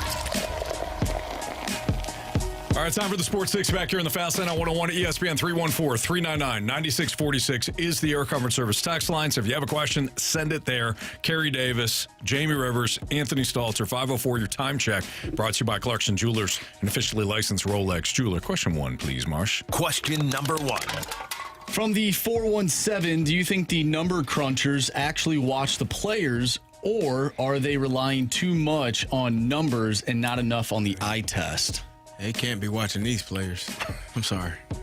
Say that out loud. I think they're talking about. I think they're talking about the Blues. Oh, we just had that discussion about Jordan Binnington. I don't think this has anything to do with the Cardinals. Okay. Yeah. No, they just repeat that then, because I was under the impression it was Cardinals based. Yeah. So I think what they're referring to is the number crunching done by the website to rank the players. Do they think that they're actually looking at the players, evaluating the players, or are they just looking at the numbers? I think it's a bit of both. That's the Daily Face-Off is where we got it from. And Frank Saravelli, he does a real good job of having other people help him with the research and making sure.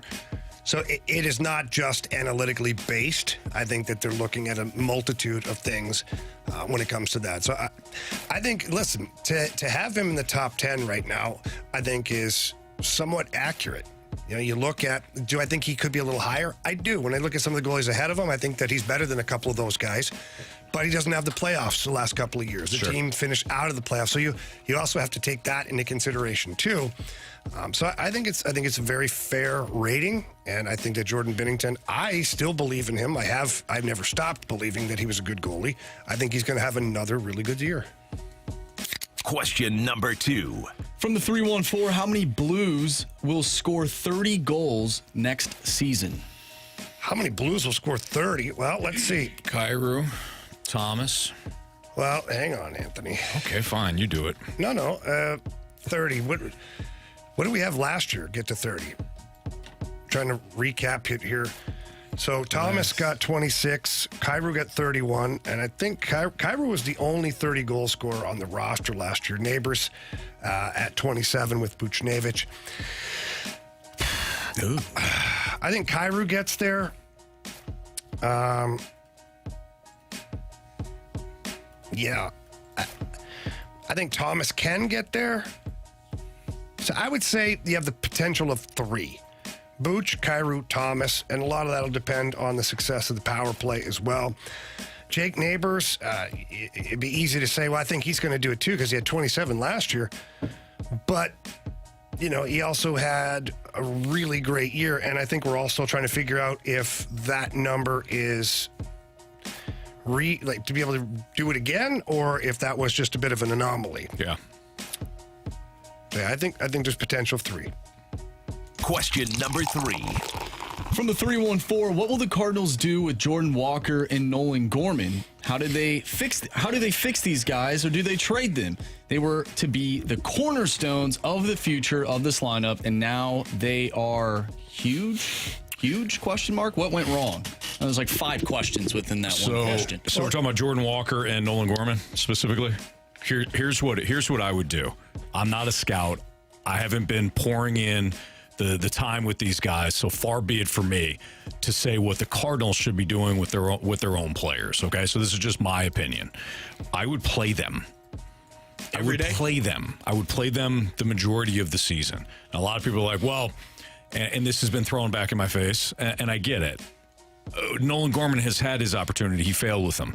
If you know that Nolan Gorman is really nothing more than a high strikeout power guy at low average and all that stuff, great. Hit him eighth. You got Pop at the bottom of your lineup. He does not kill you in second base. Let him play. Let him figure it out. Let him work in and out of slumps. That's what a big leaguer is supposed to do. Jordan Walker, let him play. He's going to have some bad months. He's going to have some great months. You hope in the end he starts to develop a profile that of a consistent ball player. But I think you got to let him play. I don't disagree. Gorman didn't even have 400 at-bats at the big league level this year. Yeah, because they decided that he was not good enough. And I get it. He was dreadful for times at times. He's still a young player. At some point, you gotta take the bubble wrap off these guys and just say, all right, we're gonna really evaluate you because we mucked up on Randy Arozarena. We mucked up potentially on Dylan Carlson. We mucked up on some of these other players that we tiptoed around their development and then traded them for nothing. Let him play. How many at-bats do you think Jordan Walker had? This season? Yeah. I don't know, 94. Ooh, what about you, Jamie? Oh, I don't think he had 94. This year? Yeah, this year. 59. Okay. Marshy, you want to guess? I'll say 72. Marshy is close. Can I reguess? Yeah. 69. Yes. I was actually thinking that. I didn't want to say it, though. Of course, it's Anthony that says it. 69 is the number. You got a problem with me guessing how many? No, my problem with you is when you send out that number when you mail it in the Gauntlet. He actually didn't mail it in this time. I know, he tried. He tried. Spot on. He had no idea. Is that enough at bats? No.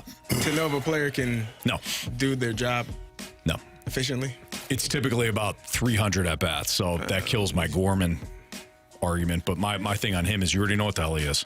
And just let him be. I was fine with it. Like right. I pushed back on it so much because I hate that, home run, strikeout. It's either one or the other. I hate it. And low batting average, I think it's terrible. Yeah. But if you are telling me that that's okay, okay, and that's who he is, then accept it and let him play every day. Hell, let him bat fourth. Yeah. Why not? I just let him. No. Let him bat eighth. Let him bat. Let him because bat when he hits it, he's going to hit it a long way. There are going to be people on base. But you can do that at runners 8. in scoring position. Not the you same. can do that at 8. Because at 4, now the strikeouts hurt more. At 8, bat him at 6th. I mean 5th or 6th. 8 is fine. 8 is fine. You know that big linebacker's going to run into 35 plus. So let him do it. You want him to do it with runners on base, don't you? I would prefer, but and let him bat higher. I can't put him in a. And so what? This is where I'll draw the line on that. I want to see him play, but I'm not going to put him. I'm not going to put him fourth. Fine, then do what the Cardinals do. Call up Tampa, take a bag of chewed bubble gum, and trade him there. We don't want to trade any more players to Tampa. Apparently they do. Nah, we don't get anything back.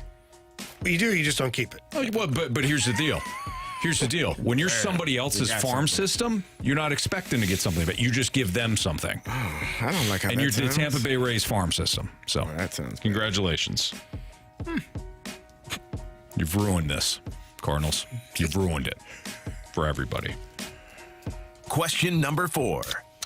From the 636, why do bad NFL teams draft top quarterbacks and blame them for failing when they have no weapons and no offensive line to protect them? Name a top draft pick quarterback that turned around a bad team in the last 20 years other than Joe Burrow. Well, you took the one. Hey, can you read that first part again real quick? Why do bad NFL teams... There it is. There it is. Thank you, Marshy. It's a bad organization. You know what the hell you're doing. You got to get the quarterback right at some point. Again. But it blows my mind, CD. C.J. Stroud. Okay. But it blows my mind, CD, that this is what they do. Because to me, it's comparable. And I actually think it's more difficult to go to the NFL to be the starting quarterback on a terrible team than it is to be the first overall pitcher that has to pitch for a terrible Major League Baseball team. It's easier for the pitcher because he can control his own play. And even a first-round NHL goalie, it's really difficult to be a goalie, just be on a bad team. But even that, I think, you got a bit of a puncher's chance. You got a quarterback with no offensive line, no weapons, he is cooked. He is. It's hard. I mean, it's really difficult. And then you get guys getting hurt. Like when you think about Andrew Luck and how many injuries he sustained, just being tackled, being sacked so often, not having people in front of him. And RG3 is another one, got hurt, tore his knee up. That was running, but still, you don't want to be in a situation where the Redskins at that point, they were the Redskins, drafted 2 quarterbacks. The other one was Kirky Cousins, his favorite in the same draft. But you don't want it's a difficult task. But as a GM trying to figure out how to build your franchise, you can't pass on a player that is supposed to be a can't miss. Yeah, but you don't have to play him right away. Get a veteran. Get a tackling dummy to put under center. I don't disagree with that either. Until you can put a line around this guy and some weapons. Like the issue is, how much time do I have? Because if you're telling me I only got 2 to 3 years to figure this out, damn it, he's playing now. Yep. But you get a 5-year window with the quarterback. Nah, not always. Pretty much. You can keep renewing. You got 5 years. No, I'm talking. Yeah, in the first round. Yeah, the quarterback does. I'm talking about the GM and the coach. How much time do they have? Because they're the ones that say, I got to play him. Because their job security is on the line. I just think it's a huge mistake. They don't have much time. The quarterback, you got 5 years with the first round. Which is why, here's my thoughts on it. Hear me out. If I'm the owner of a team, okay, that isn't the Carolina Panthers, by the way, because that guy's out of his mind. But if I'm the owner of a team, and my team was so bad that I have such a high pick, and I just drafted a quarterback, I'm giving that regime, that management, that coach, I'm giving them, like college, giving them the full recruitment year. Now, you're getting 4 years here to turn this thing around. We want to get a good offensive line, we need some weapons. I got you the quarterback. Here's our guy. He ain't going to play first year. He's not. We're going to get a veteran guy in here, and we're going to just get through it. We're going to let him have the reps. He's going to get his time and all that stuff. Then the next year, we're going to be just incrementally better. And then maybe we'll see if he can play. And then by the time it comes around, now maybe you've actually developed a quarterback. Well, if you're a good owner, you're going to give your head coach time to develop all of those things. That's what I just said. Yeah, I mean, but the fan base, are they going to be patient? Are they going to be willing to wait? Who cares? He does. You do as the owner. But if you throw the quarterback in there and he sucks anyways, and the team goes no further ahead the next 2-3 years, it's ugly anyways. I agree. I think it's just difficult to have what you deem as a potential superstar sitting on the bench for a team that is terrible. Like, I think it's difficult to say, well, why did we draft him in the first round if he's not going to play and we're terrible anyways? Give him a chance. Yeah, he's going to get hurt. I can't protect him. Just philosophically, I disagree on the way some teams do it. We should get a team then, Jamie. Let's do it. San Francisco did it the way you're talking about, and it's worked out quite well. They gave Kyle Shanahan and John Lynch 6-year deals, and they said, do your thing. They also were able to draft a quarterback and say, you know what, he's not the great guy we thought. Let's move on. But that was years later. But that could have been a massive blow up. It could have been because they got Jimmy G. Yeah, well, Jimmy G was kind of a placeholder there. But what was the guy missing? The one Trey Lance. Trey Lance was supposed to be the successor. Had they not been able to fall back on Brock Purdy, Mr. Irrelevant, that could have been awful. Yeah. All right, it's Fastlane on 101 ESPN. We have Prove Me Wrong next, so we're going to step into the honorable Judge Andrew Marsh's courtroom next. Love that hat. For Prove Me Wrong. So if you got a Prove Me Wrong statement, 314-399-9646, Air Comfort Service text line. Prove Me Wrong next.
Prove me wrong, kids.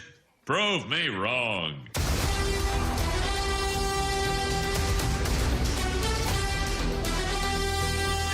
All right, time to step into the honorable courtroom of the Andrew Marsh.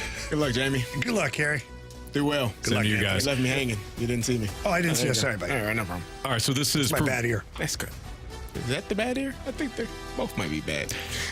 This is Prove Me Wrong. This is where you send in a statement, sports or otherwise, and we need to prove you wrong with that. It's the law firm of Davis, Rivers, and Stalter. Judge, looking good as always. Thanks for having us. Appreciate it. Thank you. You like this Cardinals hat? Yeah, I do, actually. That's what I thought. Is that black because you're in mourning? The hat? The Cardinals? No, I just think it's a cool hat. It's a great hat. I just didn't know if it's a cool hat. I like sending a to message. pair my hats with... Your feelings? No. It's a judge. What's wrong with you? I think... What was the question? It could sound goofy, but I like pairing my hats with what I'm wearing. You know? I think it looks good, man. Awesome. Thank you. I try to do that with my shoes for the most part. Yeah, you don't want to look bad. No, absolutely not. Shoes too. Thank you. They go missing. Don't ask me about it. Okay? Don't worry about it. I'll find you. I'll find you. All right, go ahead, Judge. From Grant Francis Fan Club, prove me wrong. Aside from the White Sox, the Cardinals are the least appealing destination for a player entering Major League Baseball's draft. Oh, I think that's crazy. The team is not playing well right now, but let's just be real here. This has been a great spot for people to come and play. Most players, when they come here, they love living here. They love being a St. Louis Cardinal. The fan base, although irritated right now with a lot of things that are going on, the fan base is awesome.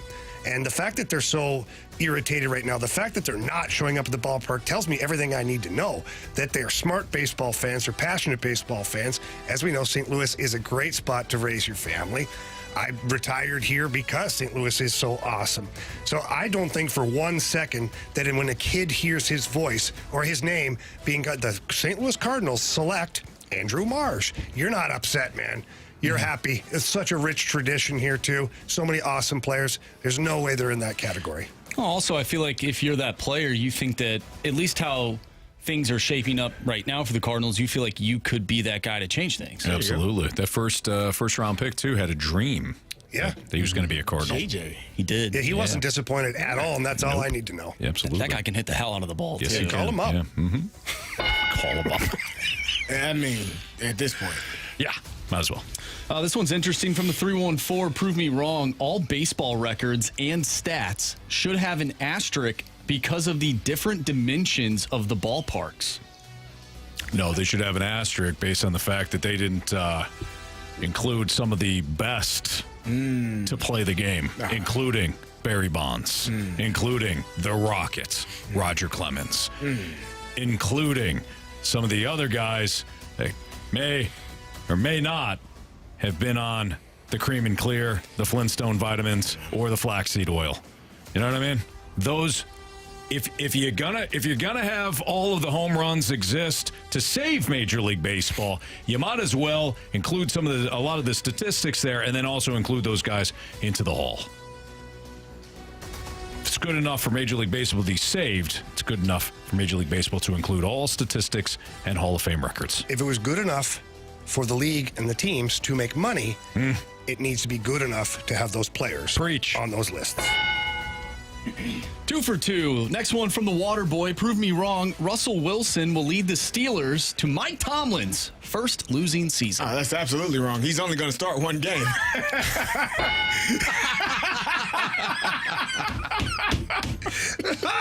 That's awesome.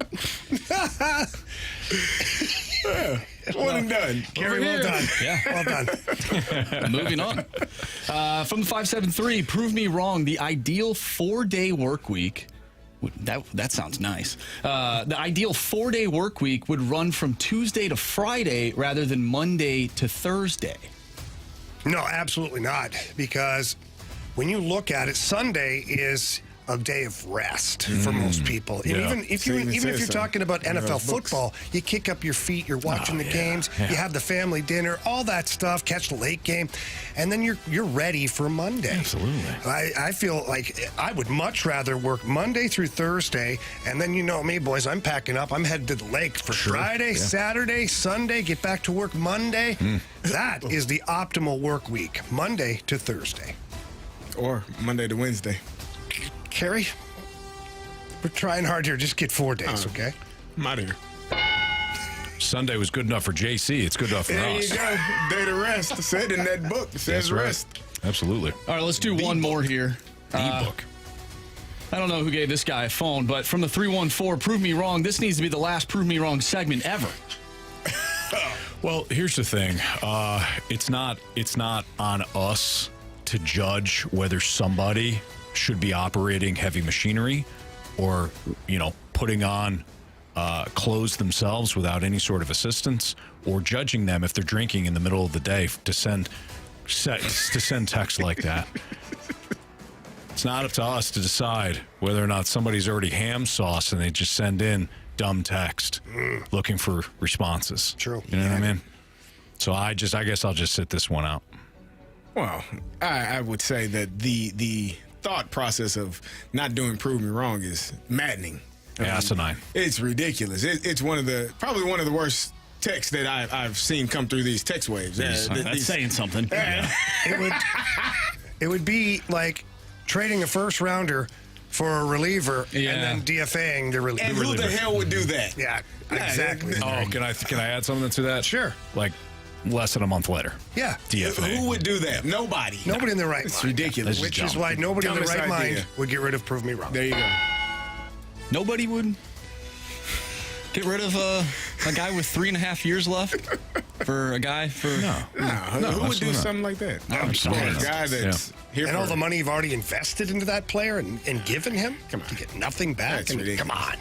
You're better than that, right? Yeah. Who would even think of such a thing? Who would do such a thing? What are the odds of that guy being better on a different team than he was on yours? True. If you're trading him, it's because he's not good, right? Exactly. Yeah, great point. You've seen enough. Okay, we've got Beat the Streak and biggest question of the day next.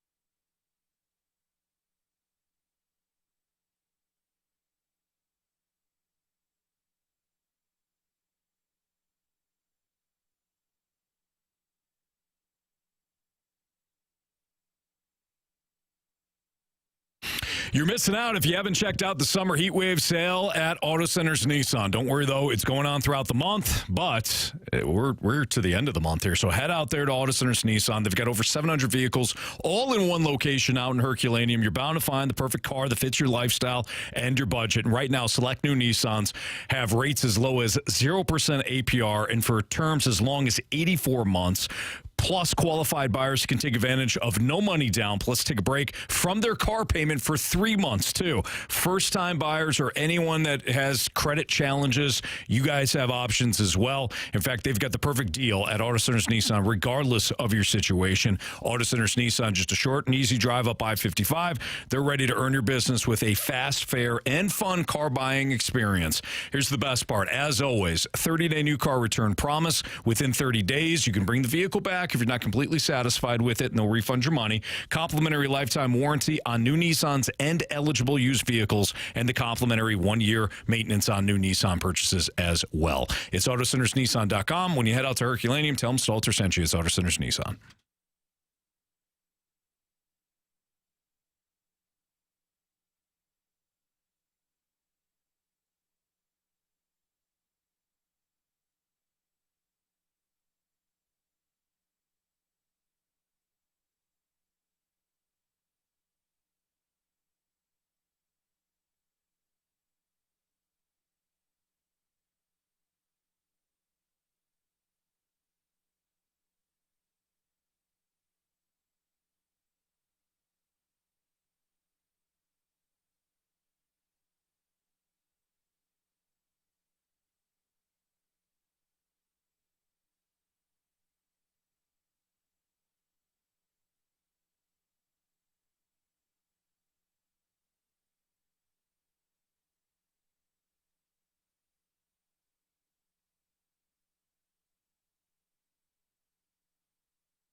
101 ESPN Sports Center.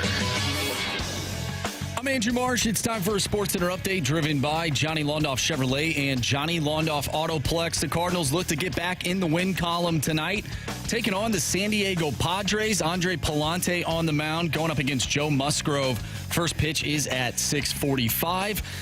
We talked earlier today with President of Hockey Operations and General Manager Doug Armstrong, along with our guy Brad Thompson. If you missed those interviews, make sure you go to 101ESPN.com or check out the free 101 mobile app. Just head to the podcast page. You'll find all of those interviews and full shows there. And it's all brought to you by Dobbs Tire and Auto Centers. We have our biggest question of the day coming up next, along with Beat the Streak. Text in if you want to play Beat the Streak. We need a new contestant. We'll do that next right here in the Fast Lane. I'm Andrew Marsh, and the Sports Center update is driven by Johnny Londoff Chevrolet and Johnny Londoff Autoplex. See them at Londoff.com. Chevy, together we drive. Are you kidding me? Live from the Car Shield studio. It's time for the Fast Lane's biggest question of the day. Time for the biggest question of the day, but by the way, we do need a new Beat the Streak contestant, so if you want to play Beat the Streak, you can. Just text in BTS to the Air Comfort Service text line, 314-399-9646. Again, we need a new Beat the Streak contestant. Text in now. We'll do our biggest question of the day, and then we will play Beat the Streak. Go ahead, Marsh. All right, so earlier, Carey, you asked Doug Armstrong about the internal competition within the Blues organization. You know, they have a lot of players now, and there's only a certain amount of spots for these guys to compete for. Now, when we look at the Cardinals, did you feel like the Cardinals had this situation heading into the year where they had an influx of players competing for certain spots?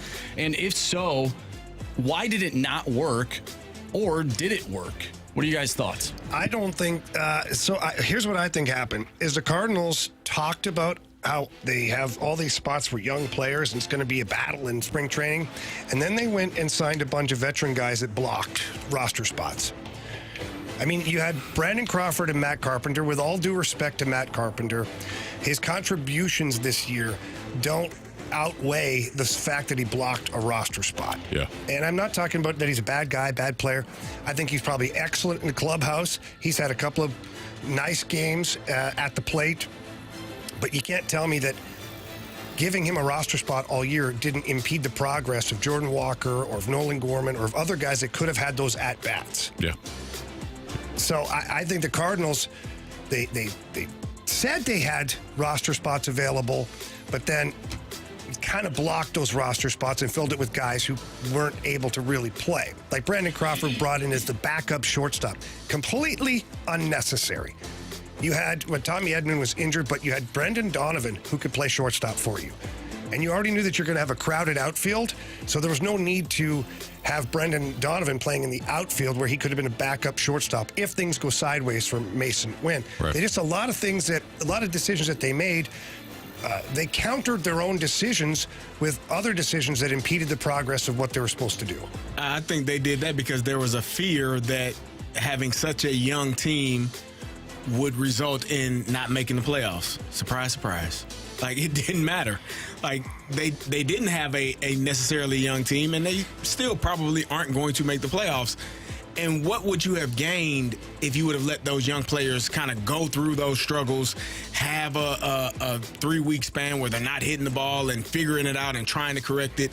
How much better and how further along would you be for 2025 than you are right now? I think right now they are further behind because of the development, because of the experience, the lack thereof, with a Nolan Gorman, with a Jordan Walker, who I am certain are going to be on this roster and playing every day next year. But had they have had their failures here, and Nolan Gorman essentially did, but then you decided to send him down, and towards the end, you stopped playing him every day. Like, let him fail. Mm-hmm. Like, but there was a need, and this kind of goes back to the conversation we were talking about with the first-round quarterback. There's a need to win now and play now, and I can't wait because my job might be on the line, so I have to win. Like, I can't wait for these young players to show me that they're available and that they're able to have success. I got to find a way to win now. And essentially, you're setting yourself back. I think that's what they've done this year because some of those younger players are a year behind in terms of development and growth and experience, and they're going to have to get it right next year. Yeah. No, I completely agree with what you guys are saying. I mean, this is honestly the biggest challenge that the Cardinals have moving forward here is figuring out, maybe not even figuring out, just resisting the urge to feel like you can patch holes, which actually impede your progress and not fix the actual issue. We talked about it earlier with the flexia. We were joking about it, but really, there has to be almost this organizational shift to. We actually have had these young guys in our grasp. Now you're going to make the same mistakes. Like, is history going to keep repeating itself here? Mm-hmm. You're going to go out there. There's always, let me tell you, there's always going to be a Lance Lynn in free agency. There's always going to be a Matt Carpenter. There's always going to be a Corey Dickerson from a couple of years ago. Mm-hmm. There's always going to be that guy that you think you can just, we'll get a year out of him. And instead down the road. Yeah, and instead you're blocking potentially somebody else from getting full playing time. And here's the thing: you ain't good at evaluating these guys at the big league level. I hate to tell you, because you have screwed up several times now. This is a theme. This is a trend. All right, time for BTS. We got we got Beat the Streak. Here's Corey, who's joining us right now. I want to hit baseballs. All of my successes depend on me. You're ready to hit. The hits just keep on coming. And his first big league hit is a bullet up the middle. What's up, Corey? Hey, what's going on, guys? Not much. Thanks for playing Beat the Streak with us. How's everything going? Definitely. Hey, things are going good. First time being on the air with you. Well, all right. Thanks for listening. Thanks for playing. Marsh, what do we got for latest streaks? All right, Anthony. Luis Arise continues to help you out. You have a streak of 8 right now. Thank you. Carey, thanks, guys. You have a streak of 2. It looks like Jamie and I are tied at 1. Yes. And then now we have Corey. All right. Just mark it down. Right. Just skip. Yeah, so I'll take Mason Wynn. Give me Jackson Merrill. What? I'll take Jackson Merrill. Final answer. Oh, that's really going out on a limb, too. Well, that's because what do you want me to do? It's like 0 for gopher against Palante so far. What's funny about you guys? You guys bury me during the home run derby, and you give me zero credit for Beat the Streak. It's fun. I'm giving you credit. It's uplifting. Anthony, by being angry at you, that's all the credit you need. That's true. It's like the imitation thing. Greatest form of flattery. If he's not going to do it, give me Luis Arise. Oh, just go ahead and do that. Now you're just a copycat? No, I would have taken him every time. Yeah, I am.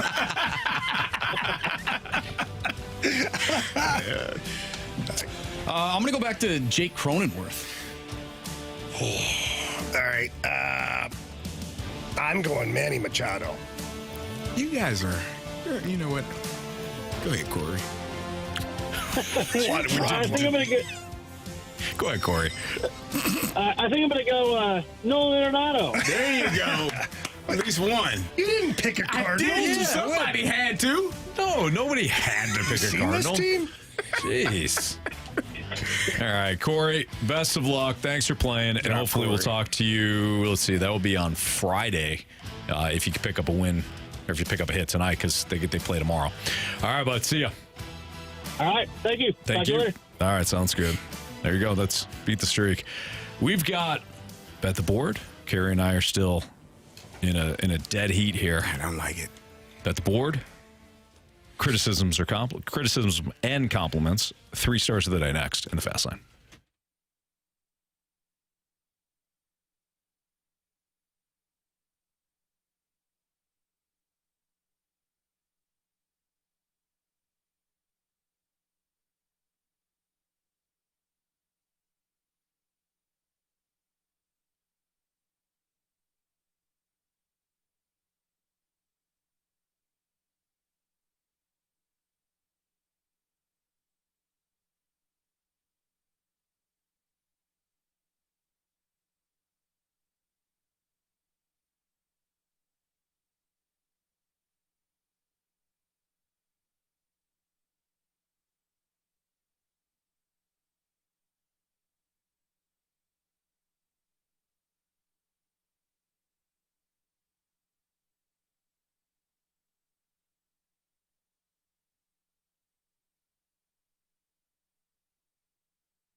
If you missed anything from today's show, you can download the podcast.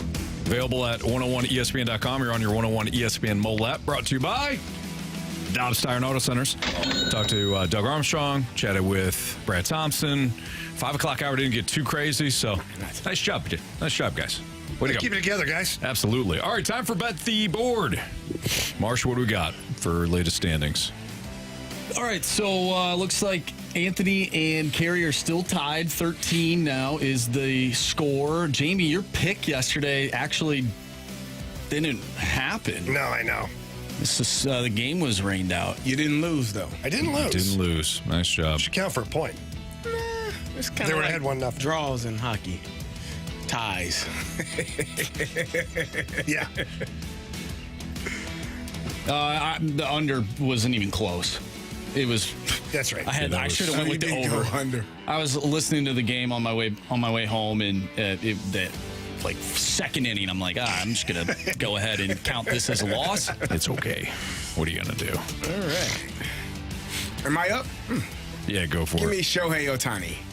1.5 hits, runs, RBIs. Nice. It's a good play. Minus 145. It's a really good play. Not as good of a play as the San Diego Padres tonight at minus 125. How is it?